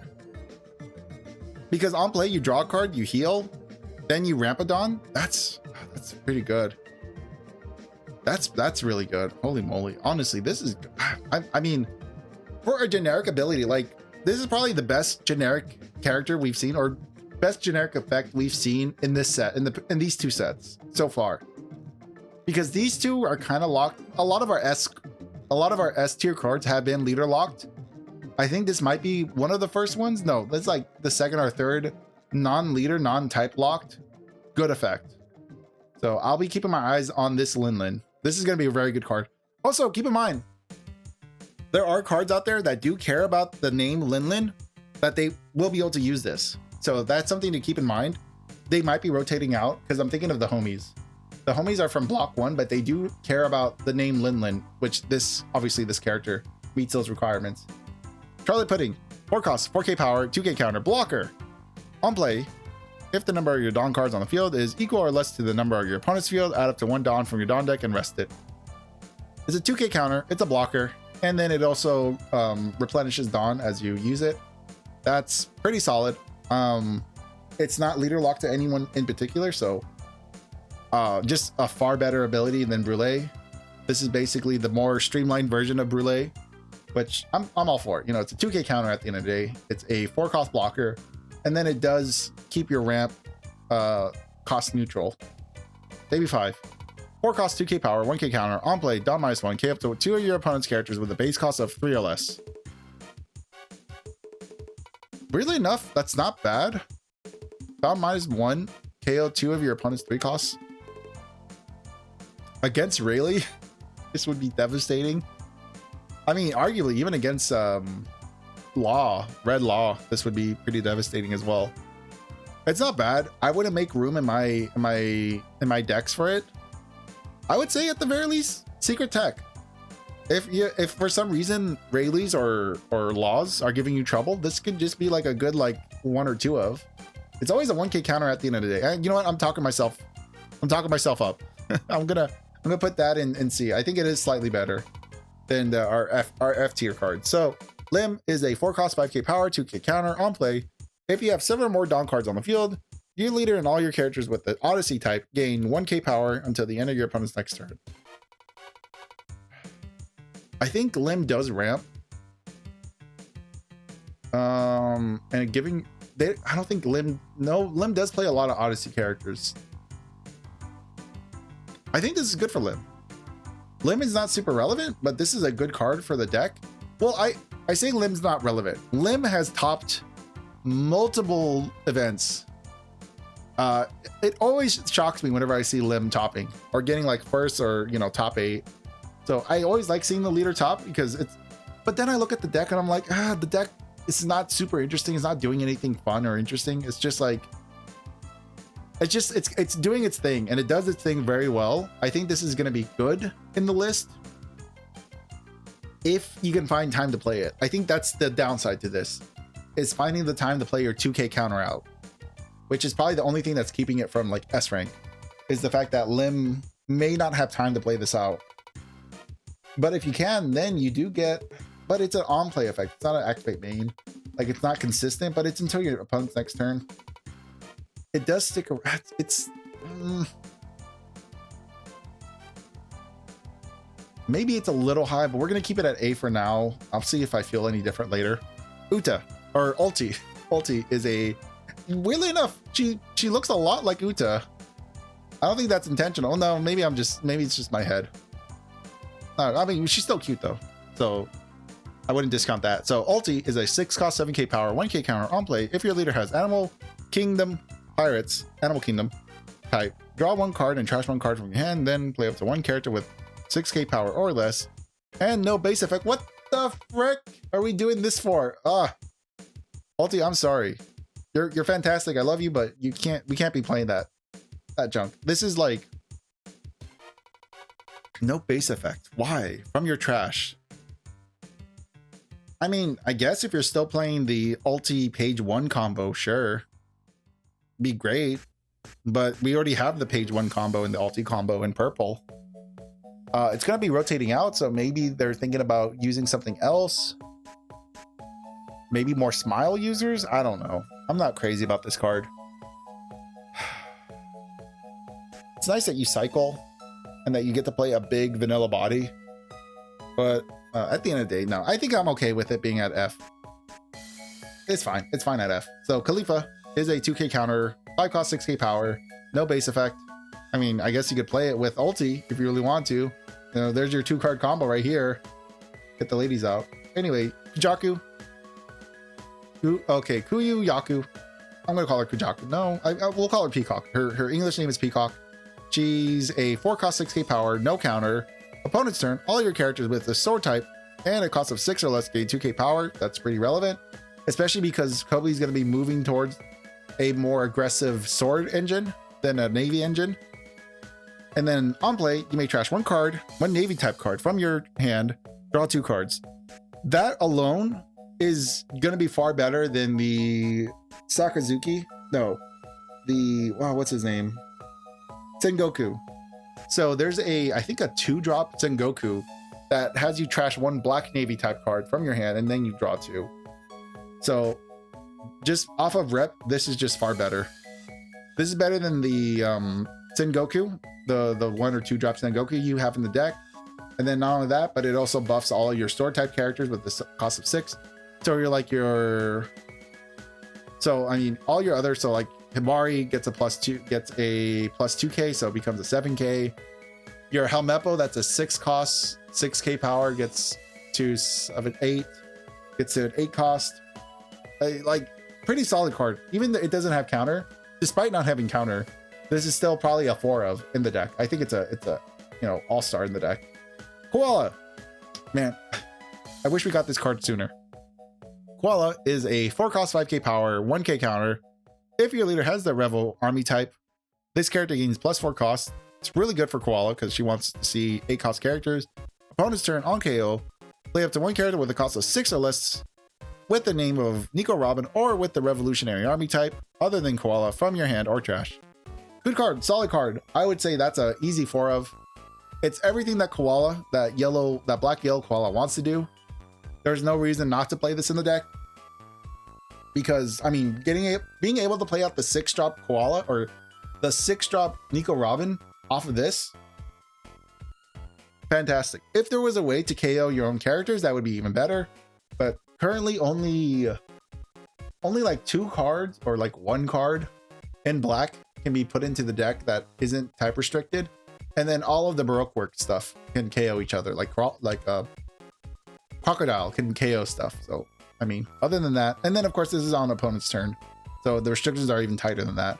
But anyways, our next card is Stussy. Stussy, 7 cost 7k power, no counter, blocker. On play, you may place 2 cards with the type including CP from your trash to the bottom of your deck in any order. KO up to 1 of your opponent's characters with a cost of 4 or less. This is just a lot worse than the 4-drop Lucci. But this is a blocker and it can KO stuff. It's a big blocker that KOs stuff. I think it's fine. It's like a B. If you're still playing Lucci and you have hope for the KO engine to come back, for cost removal to be relevant again, you know, this could maybe jump up to A, but you know, this is for the people holding out for Lucci. So stay strong, brothers. I'm sure he'll come back. So Black Maria is a 3-cost 4K power 1K counter. Actually, hold on, 1 second. Okay. So Black Maria is a 3-cost 4K power 1K counter. If your leader is multicolor, this character can blocker, so not leader locked. On play, look at top 5 of your deck, reveal up to 1 Onigashima Island, and add it to your hand. Then place the rest of the bottom of your deck in any order. Then play up to 1 Onigashima card from your hand. So that's pretty good. So this is basically going to guarantee that you get Onigashima in your king deck. And then if you can't, then you have a 3-cost blocker, which is pretty good. It's fine. It's not bad. I don't know how badly, because you have a lot of searchers in black and purple for Onigashima and for, you know, Animal Kingdom. So I don't know. This is like the 3rd or 4th one that you would probably want to play. It's not bad, but it's not a bad card. That's why I'm going to put it at C. If it didn't have the blocker clause, it'd probably be like an F, because we already have a bunch of these effects. Corona. This is a card I'm very excited for. I'm excited because the black-green Corona leader is looking really good now. It's looking like a better version of Gecko. So this is going to be a 4-cost 6K power, no counter, blocker. On play, give up to 1 Rested Dawn card to your leader or one of your characters. That's free value. Then if you have 10 or more cards in your trash, play up to 1 Thriller Bark Pirates type character card with a cost of 2 or less from your trash rested. That's a little bit rough. I think that's the same ability that the Gecko leader has, or the stage has. It's one of the two. I know there's another Thriller Bark card that does a similar effect. I think it's fine. You're gonna probably end up playing, what are you gonna be playing? What's a 2-cost Thriller Bark thing that you're gonna play? Hold on, let's do a little bit of research here. Find if we keep characters.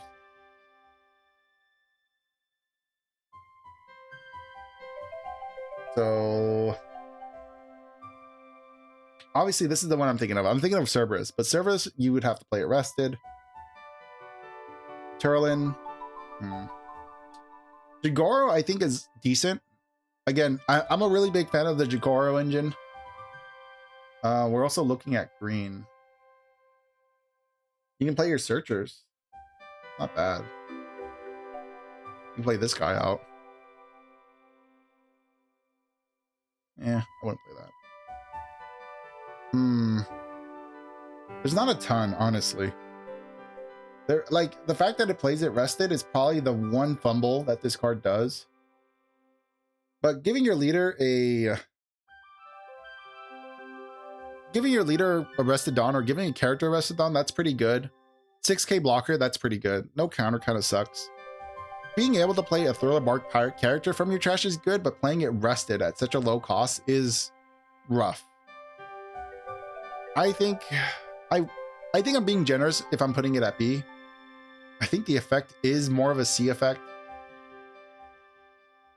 but it's a little biased. This is probably one of the more biased cards where I'm like, it could probably drop down. I can be convinced to drop it down, but I like to see it at B. I think it's a good enough card to have there. Okay, Miss Doublefinger, what do you got to do? 4 cost 5K power, 1K counter. On play, if there is a character with a cost of 0 or a character with a cost of 8 or more, draw a card. On KO, trash 2 cards from the top of your deck. This is cool. I think it makes sense for Crocodile. I think we saw this card before we saw the Crocodile leader. Yeah, it's EB03. So we saw this before Crocodile. I don't think you want to be doing this in the Crocodile deck, though. Unfortunately, we've kind of already moved. The deck is already really tight, and doing this is not advantageous.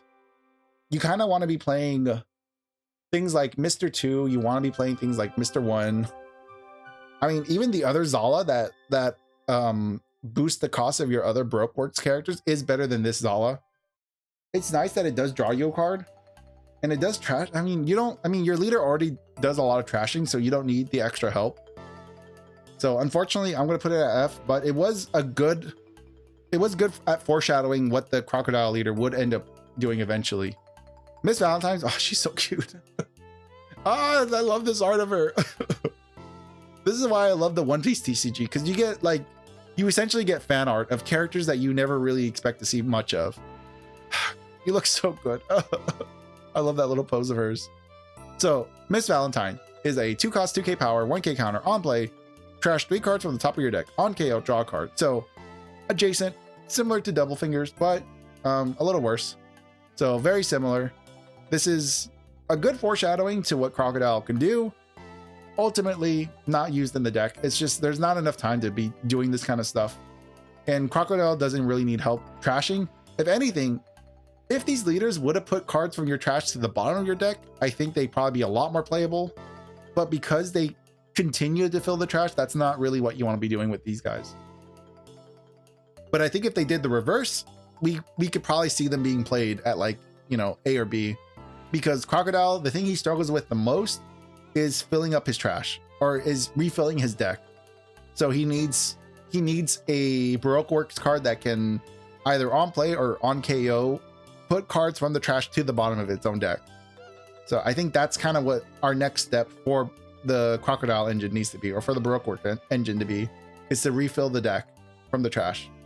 Rebecca, 2 costs, 0k power, 1k counter, blocker, on play, look at the top 5 of your deck, reveal 1 Dressrosa type stage card and add it to your hand, then place the rest to the bottom of your deck in any order. Play up to 1 Dressrosa stage with a cost of 1 or less from your hand. I'm gonna say this is actually better than Black Maria. It's rough. It's rough to say where I want to see this. It's a 2 cost, so you play it early. It's a blocker. It's not a great blocker, but it is a blocker. The difference between Black Maria and Rebecca here is 1 cost. I mean, obviously the cost is slightly less, but the Dressrosa package, any Dressrosa package that cares about its stage, really cares about its stage, and there aren't enough searchers to pull the stage out of your deck. Because while the Animal Kingdom, Onigashima, is very good, at the end of the day, it is just ramp. Rebecca, the Dressrosa stage, the Quarter Coliseum, is more vital to the leaders of Dressrosa than the Onigashima is to the Animal Kingdom Pirates leaders. So because of that, I actually do think this is a better card than we're expecting. However, the leaders like Usopp and Rebecca, the blue-black Usopp and Rebecca's, aren't doing great, but when they do get their stage out, they are monsters. So being able, I'm going to push it up to S, because I think those 2 leaders specifically want to see their stage like basically turn 1. And if they don't see it turn 1, they want to see it turn 2. So the sooner the better, and being able to specifically search and play it out at the same time, I think is far more important than playing out Onigashima in King. So that's sort of my justification for putting it at S. I think for the 2 specific leaders that this is for, it's like a bomb. It's great for those decks. Conan? Canny? So she's a 2 cost, 0k power, 1k counter on play. Up to 1 of your Sky Island type characters gain double attack during this turn. I think this is going to be more relevant now than it originally was. However, it's double attack is still not like super great.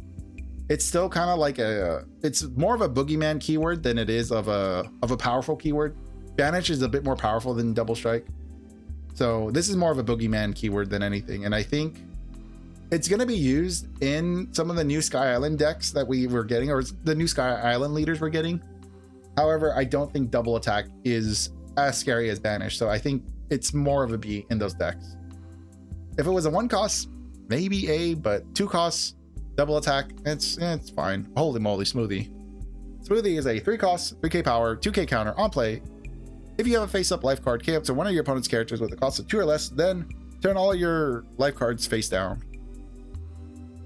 This is pretty good. I like this in Pudding. I think this was definitely designed for Pudding. Pudding struggles with flipping her own life down before the 6-drop Katakuri comes out, and this kind of does work around it. If she had blocker, this would be a lot better, but she's a 2k counter. She is still searchable. I think for the Pudding deck, this is like good, but the Viola is a little bit better, but it is a good effect, you know. A+ for effort. Shirahoshi is a 3-cost 0k power 1k counter. Activate main. You may trash this character. If your leader is Shirahoshi, add up to 1 card from the top of your deck to the top of your life. Then all of your Neptunian type characters gain 1k power during this turn. I don't know enough about the Shirahoshi deck to know if this is like a bomb or not. Trashing this character, it does heal. Trash this character, heal. Then your Neptunian, your sea monsters get a 1k power boost for the turn. That's not bad. I think for 3 Dawn heal, and then give your characters a 1k bonus. Sounds good. I think that sounds good. For a leader that can attack, I think that sounds good. All right, here's the problem child, or the harbinger of death herself, Nami. This is probably the card everyone's excited for. This is probably the card that's going to end up being the most expensive in the set. God, I hope I'm wrong. I really hope I'm wrong. I'm crossing my fingers I'm wrong here. But this is the card a lot of people are looking at and are really excited for in the EB03 set. So Nami is a 5-cost 6k power 1k counter character. On play, give up to 1 of your Rest and Dawn cards to your leader. Then, if your opponent has 3 or less life cards, or 3 or more life cards, your opponent adds 1 card from the top of their life to their hand. So this gives your leader Rest of Dawn, which for Nami means that she has her ability, her leader ability active for the opponent's turn. Forcing your opponent to draw a card from their life without triggering it, I think is important. Especially if they're at 3 life, then they're at 2 life, which makes them a little more lethal. And then on KO, you may turn 1 card from your top of your life face up, play up to 1 character with 6k power or less from your hand. It's not restricted, so you could play another Nami. You can chain your Namis if you can figure out a way to KO her. So Nami can kind of replace herself.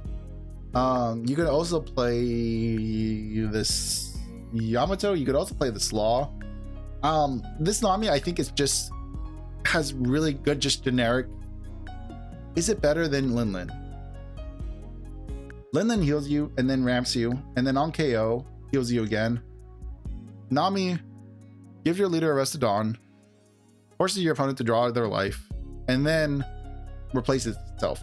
Honestly, this is still as good as Linlin. This is a really good yellow card.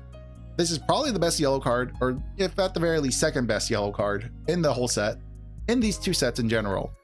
So I'm excited for this. I'm excited for this as well. And then also I'm excited for this, but we're not there yet. So Nico Robin is a 3 life, 5k power, no counter. On play, you may trash 1 card from the top of your life cards, add up to 1 card from the top of your deck to the top of your life cards. So it cycles your life for some reason if you want to be doing that. Trigger, you may trash 1 card from your hand, play this character. This card feels like it is like 4 sets behind, or like 3 sets behind. I don't know if you even want to be doing this. This is like a block 1 card. I mean, she looks great. Robin looks great in this. I love that outfit of hers. Very spy, very Russian spy-esque. I like that she's still the darker skin Nami, or the darker skin Robin here. So I'm a personal fan. I love the stronger features of her face. I like the more stoic look on her. What else? There's a lot. I mean, there's a lot to like about Robin. Robin's obviously A+ waifu. Unfortunately, I think this card is like 4 blocks too late, or like 3 blocks too late. This probably should have came out like block 1, block 2, and it probably would have been a little bit better, maybe. But other than that, here is the Nico Robin that everyone's also excited for. This is another great card. It is a 7-cost 8k power, no counter. On play, you may trash 1 card from the top of your life cards. If your leader has the Straw Hat type, add up to 2 cards from the top of your deck to the top of your life. This heals you for 2. That is huge. That's monstrous. And all you have to do is trash a card from the top of your life to heal twice. So you're going up 1 life. That's pretty big. I like that. Opponent's turn, on KO, you may deal 1 damage to your opponent. This is so good. Especially in the yellow-purple crocodile that uses the Kaido Linlin combo. Oh, mama, this is so good in that deck. That's why I'm excited for this deck. That's why I'm excited for this card. Because in purple, yellow, croc, this is like, oh, this is game ending. This is like a 10 Dawn, or, you know, this is your Kaido Linlin combo finisher. This is how you win a game. What is it? OTK, 1-turn kill. This is like a 1-turn. This is an OTK card. This is so good. I would argue this is about as good as Nami. I feel like this is probably still gonna be expensive, but not. This will probably drop in price faster than Nami will drop in price. But Mamma Mia, this is so good. In the Crocodile deck, though, you don't get to heal. You just get the on KO effect, which is fine for Crocodile. Crocodile has the Oh Come My Way, which again is great for this. It makes that deck very difficult to swing into. It makes the Nami even better. The blue-yellow Nami deck even better with these 2 bombs in the deck. Holy moly. If I could play 4, I would, but the Nami deck I currently have only has 2 of these, and I wish I could get more of them in there. So Bella Betty is a 4-cost 3k power, 2k counter on play. You may turn 1 card from the top of your life face up, K up to one of your opponent's characters with a base cost of 3 or less. I'm not crazy about this. It's a 2k counter, so it does get the pass. Let me just make sure that nothing in here is a 2k counter, that it shouldn't be here. No. Okay, yeah. Because at the very least, a 2k counter is still useful. Yamato. I like this card a lot too. This is another one that I'm really excited for. Obviously, for my Yamato deck, I'm very excited for this card. So Yamato is a 5-cost 6k power, 1k counter on play. Give up to 3 Rested Dawn cards to your Land of Wano type leader. For the green yellow Yamato, that's relevant. It turns your 5k swing into an 8k swing. And then on KO, trash up to one of your opponent's. Okay, wait. On KO, trash up to 1 card from the top of your opponent's life cards.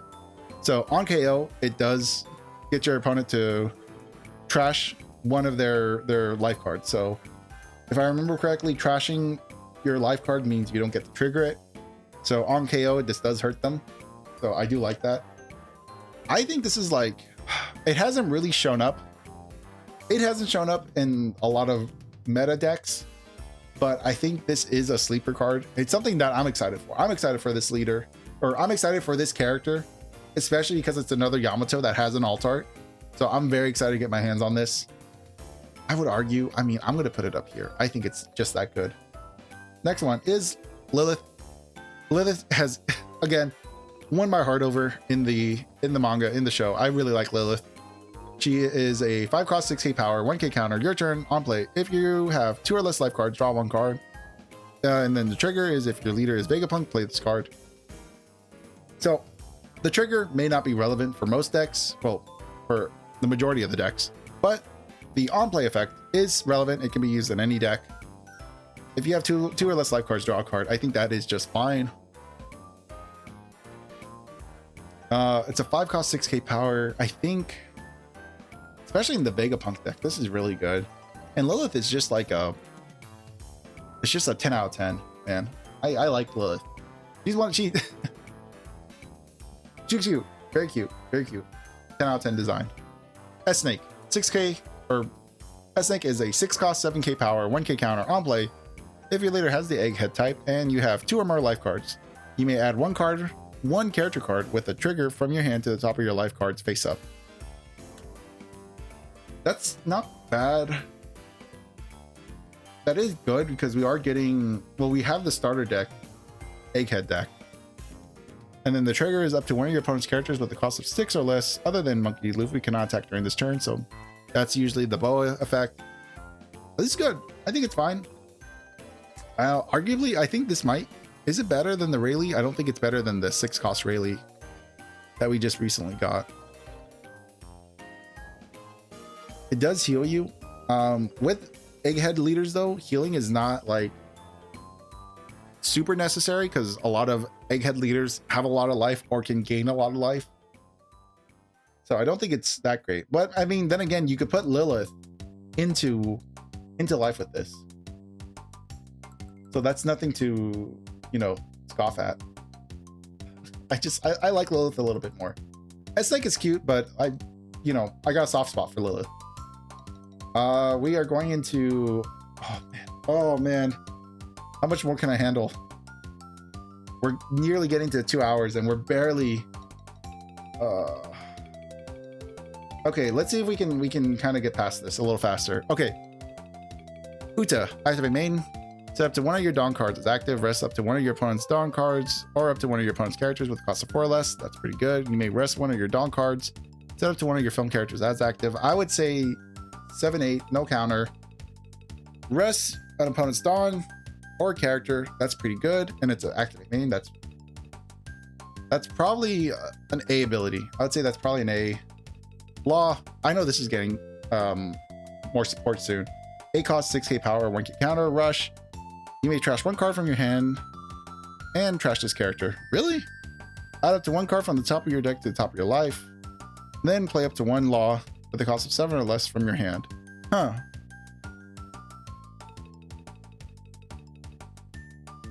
It is Rush. So at the very least, you have Rush for 8. I don't know. I think this is slightly worse. I know it's going to get played in the new... Well, it's going to get played in... Yellow Purple Rosinante. Yellow Purple Rosinante. This does get played in there. 10 out of 10 design. It's a little bit weird. A lot of Law cards are kind of weird. Jewelry Bonnie. Look at the top 4 of your deck. Reveal an Egg or Straw Hat. Other than Jewelry Bonnie, add it to your hand, then place the rest of your bottom of your deck. This is your searcher for 2 separate types. I think that's pretty good, especially with the new Bonnie card. This is going to be obviously an auto include. Smoker and Tashigi is a cost 8k power. Special slash type, no counter. Rush. Your Navy type leader. Okay, your Navy type leader's base power becomes 7k. This is good. I think for Kobe probably wants to be playing this. I'd like maybe at a 2 of. But yeah, I think this is great. I'm actually gonna move over here because we're gonna try to keep the colors somewhat consistent.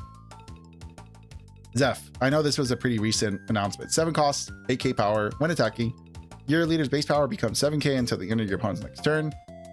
This is going to be primarily for the Sanji, the mono red rush Sanji. So this is going to be anything that makes your leader's base cost 7k or just put your leader at a 7k power. That's pretty relevant. That's not bad. That is playable. Law. 3 cost 5k, 2k counter. If your opponent does not have 2 or more characters with 5k base power or more, this character cannot attack. If your opponent does not have 2 or more characters with base power.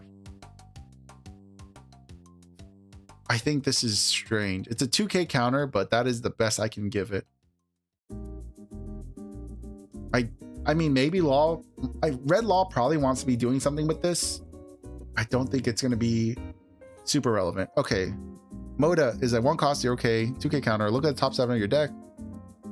Fill up to 1 Lucia Kingdom and add it to your hand, then place the rest of the bottom of your deck. So this is the searcher for the event that nobody is going to be playing yet. That is going to just get dropped to here until it is playable. Zoro, I know a lot of people are excited for. I'm excited for this. 7 cost 9k on play. Up to one of your leaders gain 2k power until the end of your next opponent's turn, turning your leader into 7k power. Activate main once per turn. If your opponent has a character with 8k power or more, this character gains rush characters during this turn. I think it's good. We're basically looking at like this power level right here. So, you know, all these characters are basically just up here at the top of A. This might get pushed up to S just because I see that a lot of people are really excited for this card. I'm not sure how good it's going to be yet, but I do see people very excited for that. So this is Scaled Neptunian. There we go. I need to slow down. I know I'm trying to go faster, but I'm, you know, stuttering more. So Neptunian is a 7 cost 8k power 1k counter rush characters. On play, draw a card for each of your Neptunian type characters, then trash the same number of cards from your hand. This is strange. It does have rush, pseudo rush. It does draw a card for each one, then I trash the same number, so it's just a big cycler. I think for Shirahoshi it's probably fine. I don't know, maybe it's fine. I'm gonna put it at B because I'm like a little indecisive if I like this or not. And then Kikunoji, we already know that I think only Odin is playing this card. So 7 costs 8k power, no counter. activate main once per turn. If this character was played on this turn, set up to your land and type leader as active. I've seen people talk about using this with Yamato. I think for 7 Dawn, you don't really want to be using this with the Yamato. I think Kazuki Odin is the only one that really wants to play it. But even then, 7 Dawn to restand your leader is a little bit rough, especially when you have Zoro specifically has an event that restands the leader for like what, 4 Dawn. So it's a little worse than that. So Carrot, 8 cost, 9k power, no counter. On play, if your leader has the Minx type, set up to 2 of your Minx type characters and your leader as active. Ooh, that's pretty good. For 8 Dawn, restanding 2 of your characters and your leader. That is not bad. I think that is definitely at least a B. This could probably get pushed up to an A. I just need to be convinced a little bit more. Actually, I'm just gonna put it at A. And then Uta needs to be moved over here. And then Sukiyaki is a 3 cost, 0k power, blocker. Activate main once per turn. Give up to 1 Rested Dawn card to your Lanawano type leader. So kind of like similar to our Kikunoju, but far less Dawn. No, this is giving Dawn. This is giving Rested Dawn. No, this is, it's fine. Like it's okay. I'll probably just put it at C. Like it's a fine card, but it's gonna get played in green red Odin only, I believe. Jinbei, 7 cost, 8k power, blocker. On KO, you may rest 1 of your cards. If your leader has the Fishman or Merfolk type, play up to 1 green character with a cost of 6 or less from your hand. That's a 7 cost. You can play this. 6 cost. So obviously this is trying to dodge Hody Jones. Because it's trying to dodge Hody Jones, I do think it just makes it that much worse. I mean, it's nice that it kind of plays an extra body. It replaces itself. It does ask you to rest something, but it does replace itself. So that's not terrible. So the bird, 5 cost, 7k power, no counter. Activate main, set up to 1 of your Dawn cards as active. Then you cannot set Dawn cards as active during this character's effect, using character effects during this turn. Okay, when attacking, if you have 3 or more Neptunian type characters, rest up to 1 of your opponent's characters with a cost of 8 or less. That's pretty good. I would say this is already better than the scaled one. Where did I put the scale? Scale is at B. I'm probably gonna put this at, is this an A ability? I don't know. Let me look. I think so. Set up to 1 of your Dawn as active. Then I think this is A. I think it's O. Well, it's because the thing is, like, Shirohoshi I still don't think is super good, but I do think this is better than the scaled one. And then isn't this supposed to be Cat Storm? My Storms? This is Pecoms. This is Pecoms. What is Pec? Oh, I think this, okay, it's his, I guess it's his wrestler persona. So it is a 6 cost, 5k power, 1k counter. Your turn. If you have 3 or more Ming type characters, give all your opponent's characters -1 costs. So -1 costs. And then the event does -3 costs. So that's -4 roughly. And then on play, if your leader has the Minx type, play up to 1 Minx type character with a cost of 5 or less from your hand.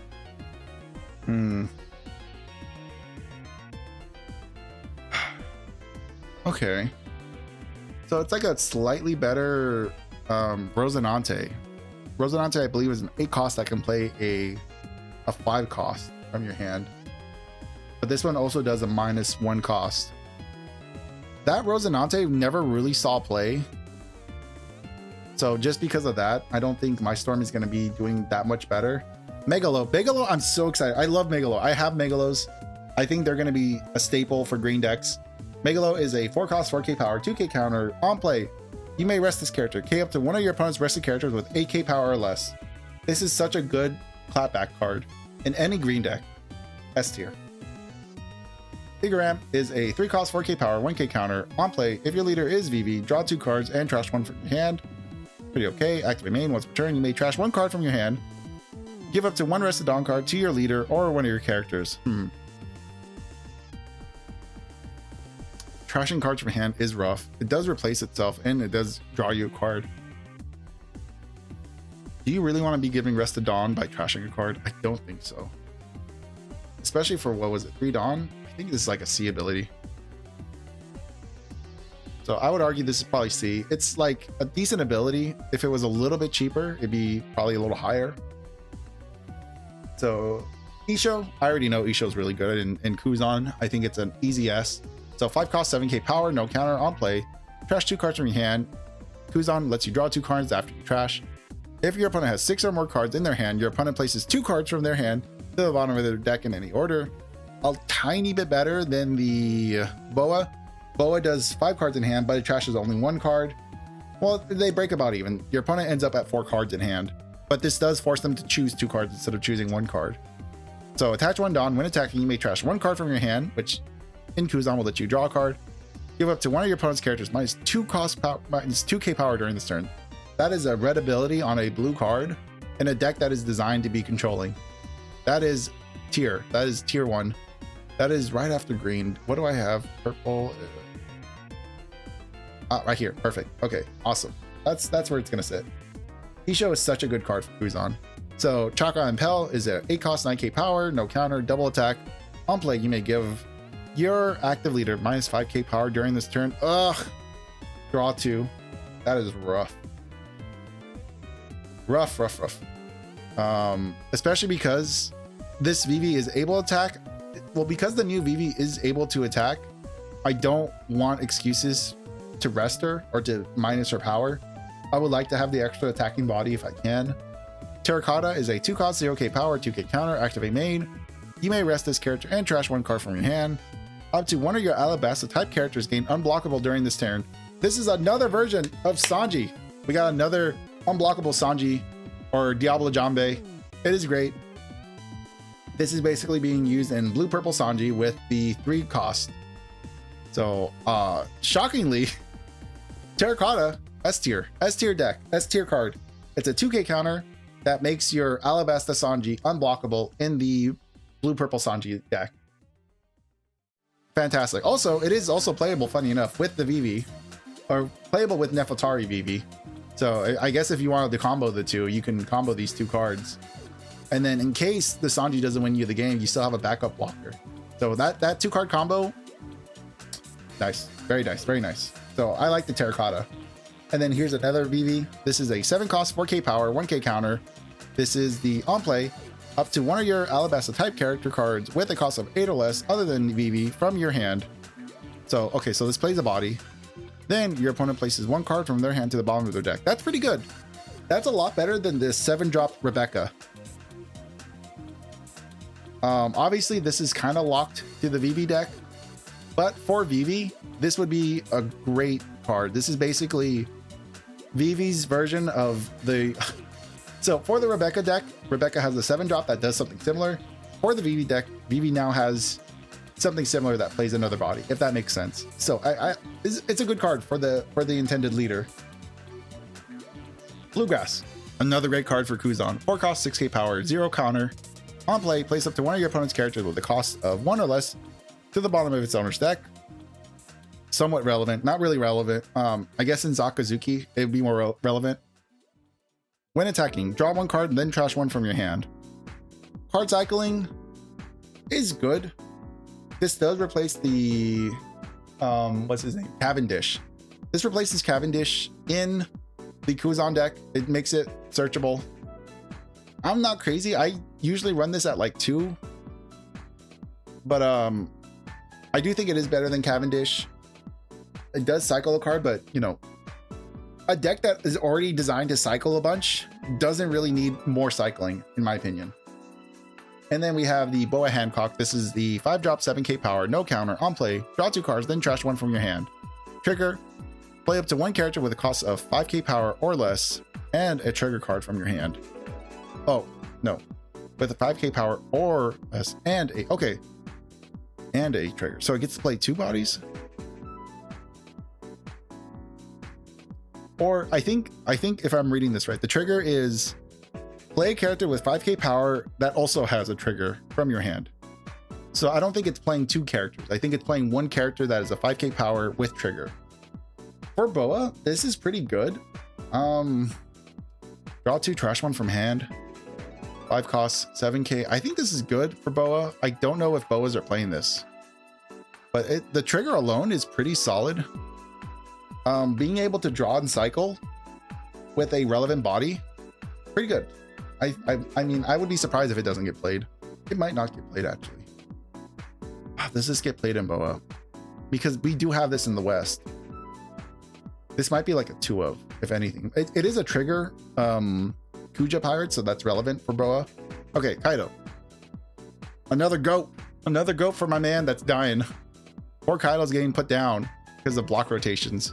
But this is a 7 cost 9k power. No counter. If this character would be KO'd, you may return 1 Dawn from your Dawn deck. Okay, you may return 1 Dawn from your field to your Dawn deck instead. So built-in protection, very easy to mitigate. On play, Dawn -2. If your leader has the Animal Kingdom Pirates type, this character gains Rush during this turn, then rest up to one of your opponent's characters with a cost of 7 or less. Very good. Even in King, I would still play this. But this is like 100% for the 100% just for Kaido, for Triple Kaido. I'm sad that he's going away. So King is a 6 cost 7k power, 0 counter. If this character would be killed, you may return 1 Dawn from your Dawn deck from your field to your Dawn deck instead. So same thing as Kaido, it protects itself on the field. Activate main once per turn if your leader is the Animal Kingdom Pirates, and you have no other Kings characters. Add up to 1 Dawn from your Dawn deck and set it as active, and add up to 1 Dawn from your Dawn cards and rest it. So this ramps you 2, 1 active, 1 rested, and it's an activate main, so you can just keep doing this. This is sort of like your replacement for Stage. This is just as strong as Kaido. Very appropriate that these two came out in the same set. Queen is a 1 cost 1k power, 1k counter. On play, you may trash 1 Animal Kingdom Pirate type card from your hand, draw 2. Pretty good. Okay. Activate main, you may rest 2 of your Dawn cards. If your leader has the Animal Kingdom Pirates type, add up to 1 Dawn from your Dawn deck and rest it. This is still pretty good. Again, I really like this Animal Kingdom engine. I'm just really sad that Kaido won't be able to use it for much longer. Unless you go into the Eternal format. So, Groggy Monster is a 5 cost 6k power, 1k counter. On play, Dawn -1. If you have 3 or more Foxy Pirates type characters, K up to one of your opponent's characters with 6k base power or less. Not bad. I think it's okay. I don't know if Foxy is even going to be playing this card, though, is my question. That's my major question. Is if Foxy even wants to play this. I'm not sure. But it is good removal. Charlotte Pudding, 2 costs, 1k counter, 1k attack, blocker on your opponent's attack. Once per turn, you may trash 1 card from your hand. If you have 4 more events in your trash, up to one of your leaders or characters gain 2k power during this battle. Not bad. I do like that. I do think Sanjis are playing this. It is a blocker, and it does kind of give you like it does turn your events into 2k counters if you don't have Open Dawn, which is pretty relevant. I think this is, at the very least, this is like A. I think Sanjis play like 2 of these in the deck. So not bad. It is, not only is this a blocker, it does turn your dead cards into counter, but the problem is Sanji doesn't have a ton of dead cards in hand. So that's why this is not an S, it's an A. Next is, this is killer. His name is Hitokiri Kamazo. Okay. He is a 3 cost 4k power, 1k counter blocker. Your turn once per turn. When a Dawn card from your field is returned to your Dawn deck, if your leader has the Kid Pirates type, add to 1 Dawn from your Dawn deck and rest it. So pretty good. It does keep you neutral. If you're still playing Kid, Red Purple Kid, this is great for the deck. Obviously, the more support, the better for that leader. Foxy is 8 cost 9k power, no counter. On play, Dawn -1 if your leader has the Foxy Pirate types. Draw 2 and then trash 1 card from your hand, then rest up to one of your opponent's characters with a cost of 9 or less. Holy moly, that's pretty good. Activating once per turn, add up to 1 Dawn card from your Dawn deck and rest it. That's pretty good. I think this is like a 4 of in the Foxy deck. I think this is what Foxy wants to be doing. I don't think he's going to be too upset by this, because that's basically a green ability on a purple body. Porch is a 1 cost 2k counter, or 2k power 1k counter. On play, if your leader is Foxy Pirates type, look at the top 5 of your deck, reveal up to 1 Foxy Pirates type card, add it to your hand, then place the rest of them on your deck in any order. This is basically the official searcher, the actual searcher for Foxy Pirates, because I believe the other Porch is like a 3 cost, and it kind of does like a worse searching ability, so it's nice to have another searcher. Rosinante and Law, 6 costs, 8k power, has special and wisdom. Under the rules of this game, treat this card's name as Trafalgar Law and Don Quixote. Rosinante, blocker on play. If the number of your Don cards on your field is equal or less than the number on your opponent's field, draw one, then out to 1 Don from your Don deck and set it as active. That's pretty good. I do know that the Rosinante deck does play this. I think it is just good generic abilities. It does care. I mean, it is able to change its name, so it is both a Trafalgar Law and a Rosinante card at the same time. So I do like that. Uses Kid. I know this is a bomb. This is like a OTK. 7 costs, 8k power, no counter, on play. Add up to 1 Don from your Don deck and set it as active. Really good. At the main, you may trash this card. Play up to 1 Kid Pirate type character card with a cost of 5 or less from your hand. Very good. I know this is like a bomb. I know this is a bomb in the Kid deck. This is like what's reviving the deck or making it playable. So we'll definitely give that the respect it deserves. We're so close. Just 2 more colors. Let's go. Alpha. 1 cost, 2k power, 2k counter, on play. You may trash 3 cards from the top of your deck. Give all your opponent's characters -1 cost during this turn. I really wish that was a activate main, but it is a 1k counter. It's a 1-drop.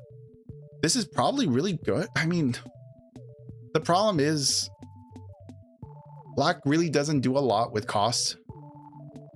I think it's good. It's probably an A. It's a 2k counter. It does, like, for Lucci, he probably wants to see this. Oh, man. If it was activate main, this would be so much better. I think I'm going to just drop it to B, because I just wish it wasn't an on-play ability. We are right here. Kaku is a 3 cost, 4k power, 2k counter. Once per turn, if your black character with a base cost of 5 or less would be KO'd by your opponent's effect, you may place 3 cards from your trash to the bottom of your deck in any order. On play, trash 2 cards from the top of your deck. So this is board protection for Lucci. That's pretty good. It's nice that, you know, at least Lucci's getting some board protection, even though he's trying to get rid of it. I think it's fine. You probably want to be playing that. I wish it was a blocker, actually, because every color has this ability now, so it's not like anything special. I wish I had blocker. Kobe, 6 cost, 7k power, 1k counter. Once per turn, if your leader has the type including Navy, and this character would be removed from your field, you can trash 1 card from your hand instead. It's fine. I'm gonna have to turn the light on when it's getting dark. Hold on. Come on. Lock in. So I think Kobe already has built-in protection. So even if this was gonna get removed, you probably want to use your Kobe leader ability first before doing this. Once per turn, your turn once per turn, when one of your opponent's character is KO, draw a card. I think that's probably the more relevant effect, because KO'd can also mean KO'd in battle. So you do get the draw if you are being aggressive towards your opponent. I think it's good. This is more of like a B ability though. I think Kobe probably wants to play this, but probably wants to play it at like a 2 of. But it is good. We have Guinea. Guinea is a 1 cost, 2k power, 2k counter, activate main. You may rest this character if you have 2 or more characters with a cost of 8 or more, up to one of your Revo army type leaders or character cards gain 1k power during this turn. That's pretty good, especially for a 2k counter. The problem is it's specifically for this is specifically for Koala, but it is an activate main. It does rest itself, so it makes itself vulnerable, and it does have the same restriction as Koala, which it wants to see 2 other characters with 8 cost, but that's not a huge issue. I think this is good. I think it's a good A. I wish it was more like this. Honestly, yeah, I really wish it would just make the base cost 7k, or it would give it like a plus 2k, like this right here. Activate main, rest, and then your leader gains 2k power until the end of your opponent's next turn. I wish it had something similar, but you know, for 1 Dawn, I think it does pretty well. Doll is a 2 cost, 1k counter, 1k attack, 1k counter, blocker. Opponent's turn, all your Navy type characters gain 2k cost, plus 2 cost. I don't think Navy cares about this. I would be surprised if Navy cares about this. I actually really like this for my ST14 Luffy list, because that Luffy list is all Navy. So giving my Navy characters +2 cost and then +1 cost with my leader ability, I think that's pretty relevant. But very few cards care about the cost, especially nowadays. You know, it's not really cost protection or anything that this is relevant for yet. We'll see if there's any support in the future. Helmeppo, 3 costs, 3k counter, or no, 3 costs, 3k power, 2k counter, activate main. You may rest this character, or no, you may trash this character. Play up to 1 sword type character card with a cost of 3 or less other than Helmeppo from your hand or trash.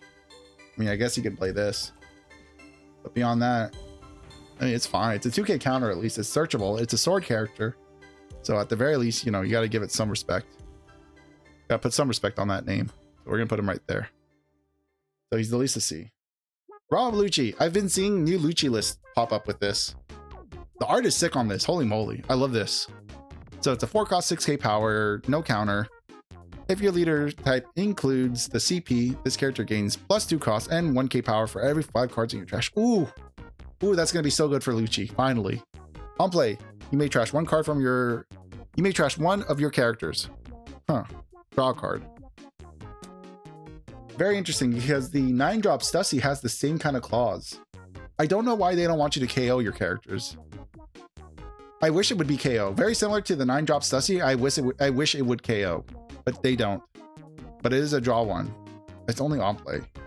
I think this is pretty cool. It's not better than Jesus Burgess, but I think it's really good. Or it's like a way of giving. You know, you're not at S. You wish. It's a way of giving Lucci a new lease on life now that they've removed cost removal. Emmet is it 8 cost, 7k, no counter. If there is no character with 12k base power or more, this character cannot attack. Ugh, it's so lame. Trigger, give all your opponent's characters -3k power during this turn. Then, if you have 0 life, this card. If you have 0 life card, play this card. I guess it's okay. I think it's very situational. I wouldn't see myself playing this. Just do some quick adjustments here.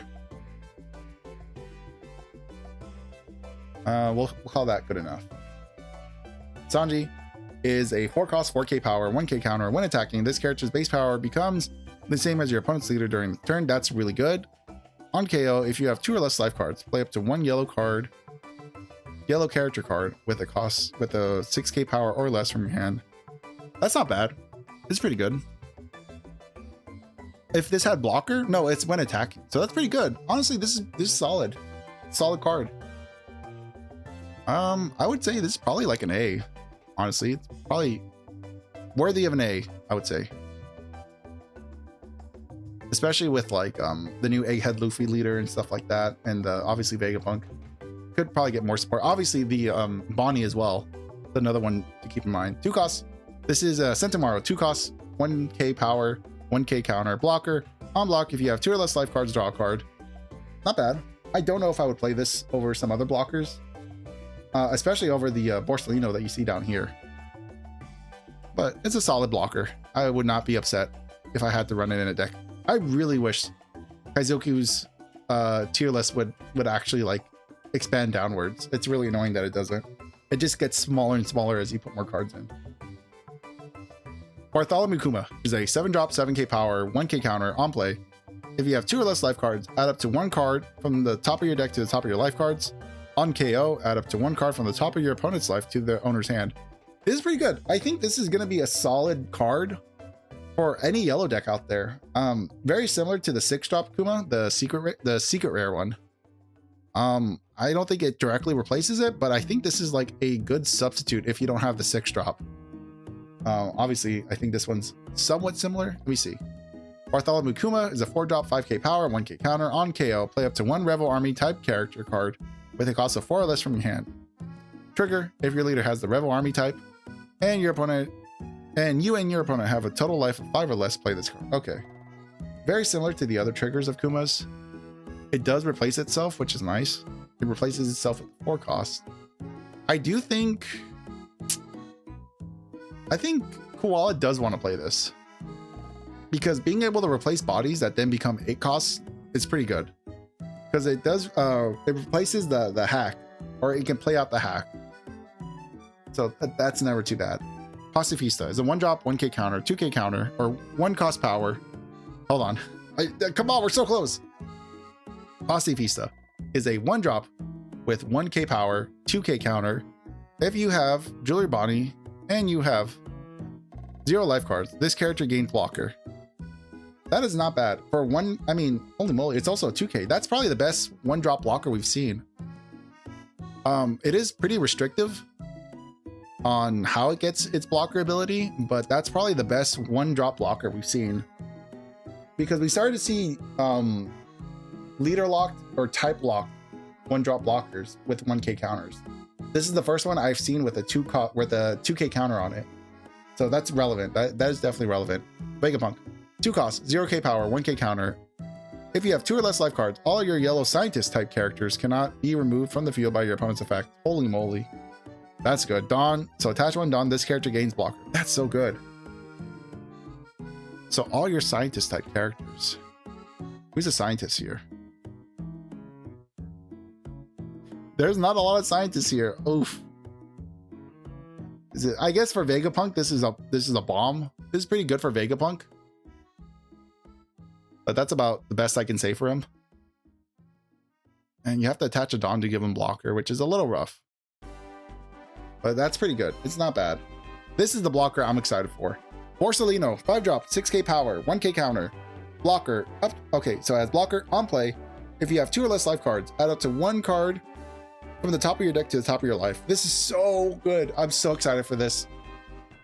This is definitely going to be going into most yellow decks. I'm putting this into my blue-yellow Nami deck. I just think it is such a good blocker. It's a blocker that heals you. Pretty important. It's a blocker that has counter. I mean, it's also a swingable body, I believe. So I think it is, yeah, it is a swingable body. So I think this deserves to be up in S. And then of course, the next S is our 10-drop Luffy. Monkey D. Luffy, 10-drop, 12k power, no counter. If you have 1 or less life cards, give this card in your hand -1 cost. It becomes a 9-drop. That is great. Even if you're playing off curve, if you're playing evens, you still get 1 Dawn left to keep up for counter. That is so good. That's so important. We just talked about how most decks probably want to start their top end at 8 just because of the amount of aggression your opponent can have now. So I'm glad that you can still get a 10-drop and still have at least 1 Dawn open. So it has an on play. You may trash 1 card from your hand. Your leader gains 2k power until the end of your opponent's next turn. Ooh, mamma mia, this is so good. Then this character gains blocker. Yes. Oh, this is so good. End of your opponent's next turn. Man, this is so good. Oh, this is literally having your cake and eating it too. This is such a bomb 10-drop. This is also going into my blue-yellow Nami deck. So good. So good. It leaves a Dawn open for counter events. It becomes a blocker, and then it makes your leader a plus 2k power until your opponent's next turn. That is so, oh, that's so good. This is the card I'm probably, oh man, this honestly, it's tough to say if I'm more excited for this or if I'm more excited for this Nami. These two are probably my most hyped cards. These I really want too. And I think that's basically everything. That's everything. Let's go, guys. We did it. We have ranked every single card. If you're jumping in now, we ranked the leaders and the events and stage within the first like 30 minutes to an hour of this stream. This is probably taking the longest. Characters always take the longest. There's always so many characters to go through. Funny enough, this ended up being pretty even. I'm pretty sure there are the same number of cards in each of these. So that's 2, 4, 6, 8, 10, 12, 14, 16, 18, 20, 22. So there's 22 cards, I would assume, in each of these. And then here we have 2, 4, 6, 8, 9. Not bad. Everything, this was... So looking at the rankings, all the characters are really, really well balanced. I feel like they've... Like, in case you're wondering, we're looking at both EB03 and EB04 as a collective. And honestly, characters from both sets feel very balanced. This entire thing looks extremely good. This is very aesthetic. Everything looks relatively balanced. We might have a few extra cards here and there, but everything stayed pretty even. Like, We don't have characters jumping down to the second row. This is a little bit small. Like these two are kind of small, so these probably have more characters than these two, than S and C. But overall, I'm liking this. This feels good. I feel like they've been more S cards here than there have been in standard sets. F cards are dropping relatively low, so we don't have a ton of F tier cards like in previous sets. I'm very excited. It's very hopeful. Not thinking or looking at the price of cards, which we don't know about EB04 yet, or no, EB03. We don't know EB03 yet.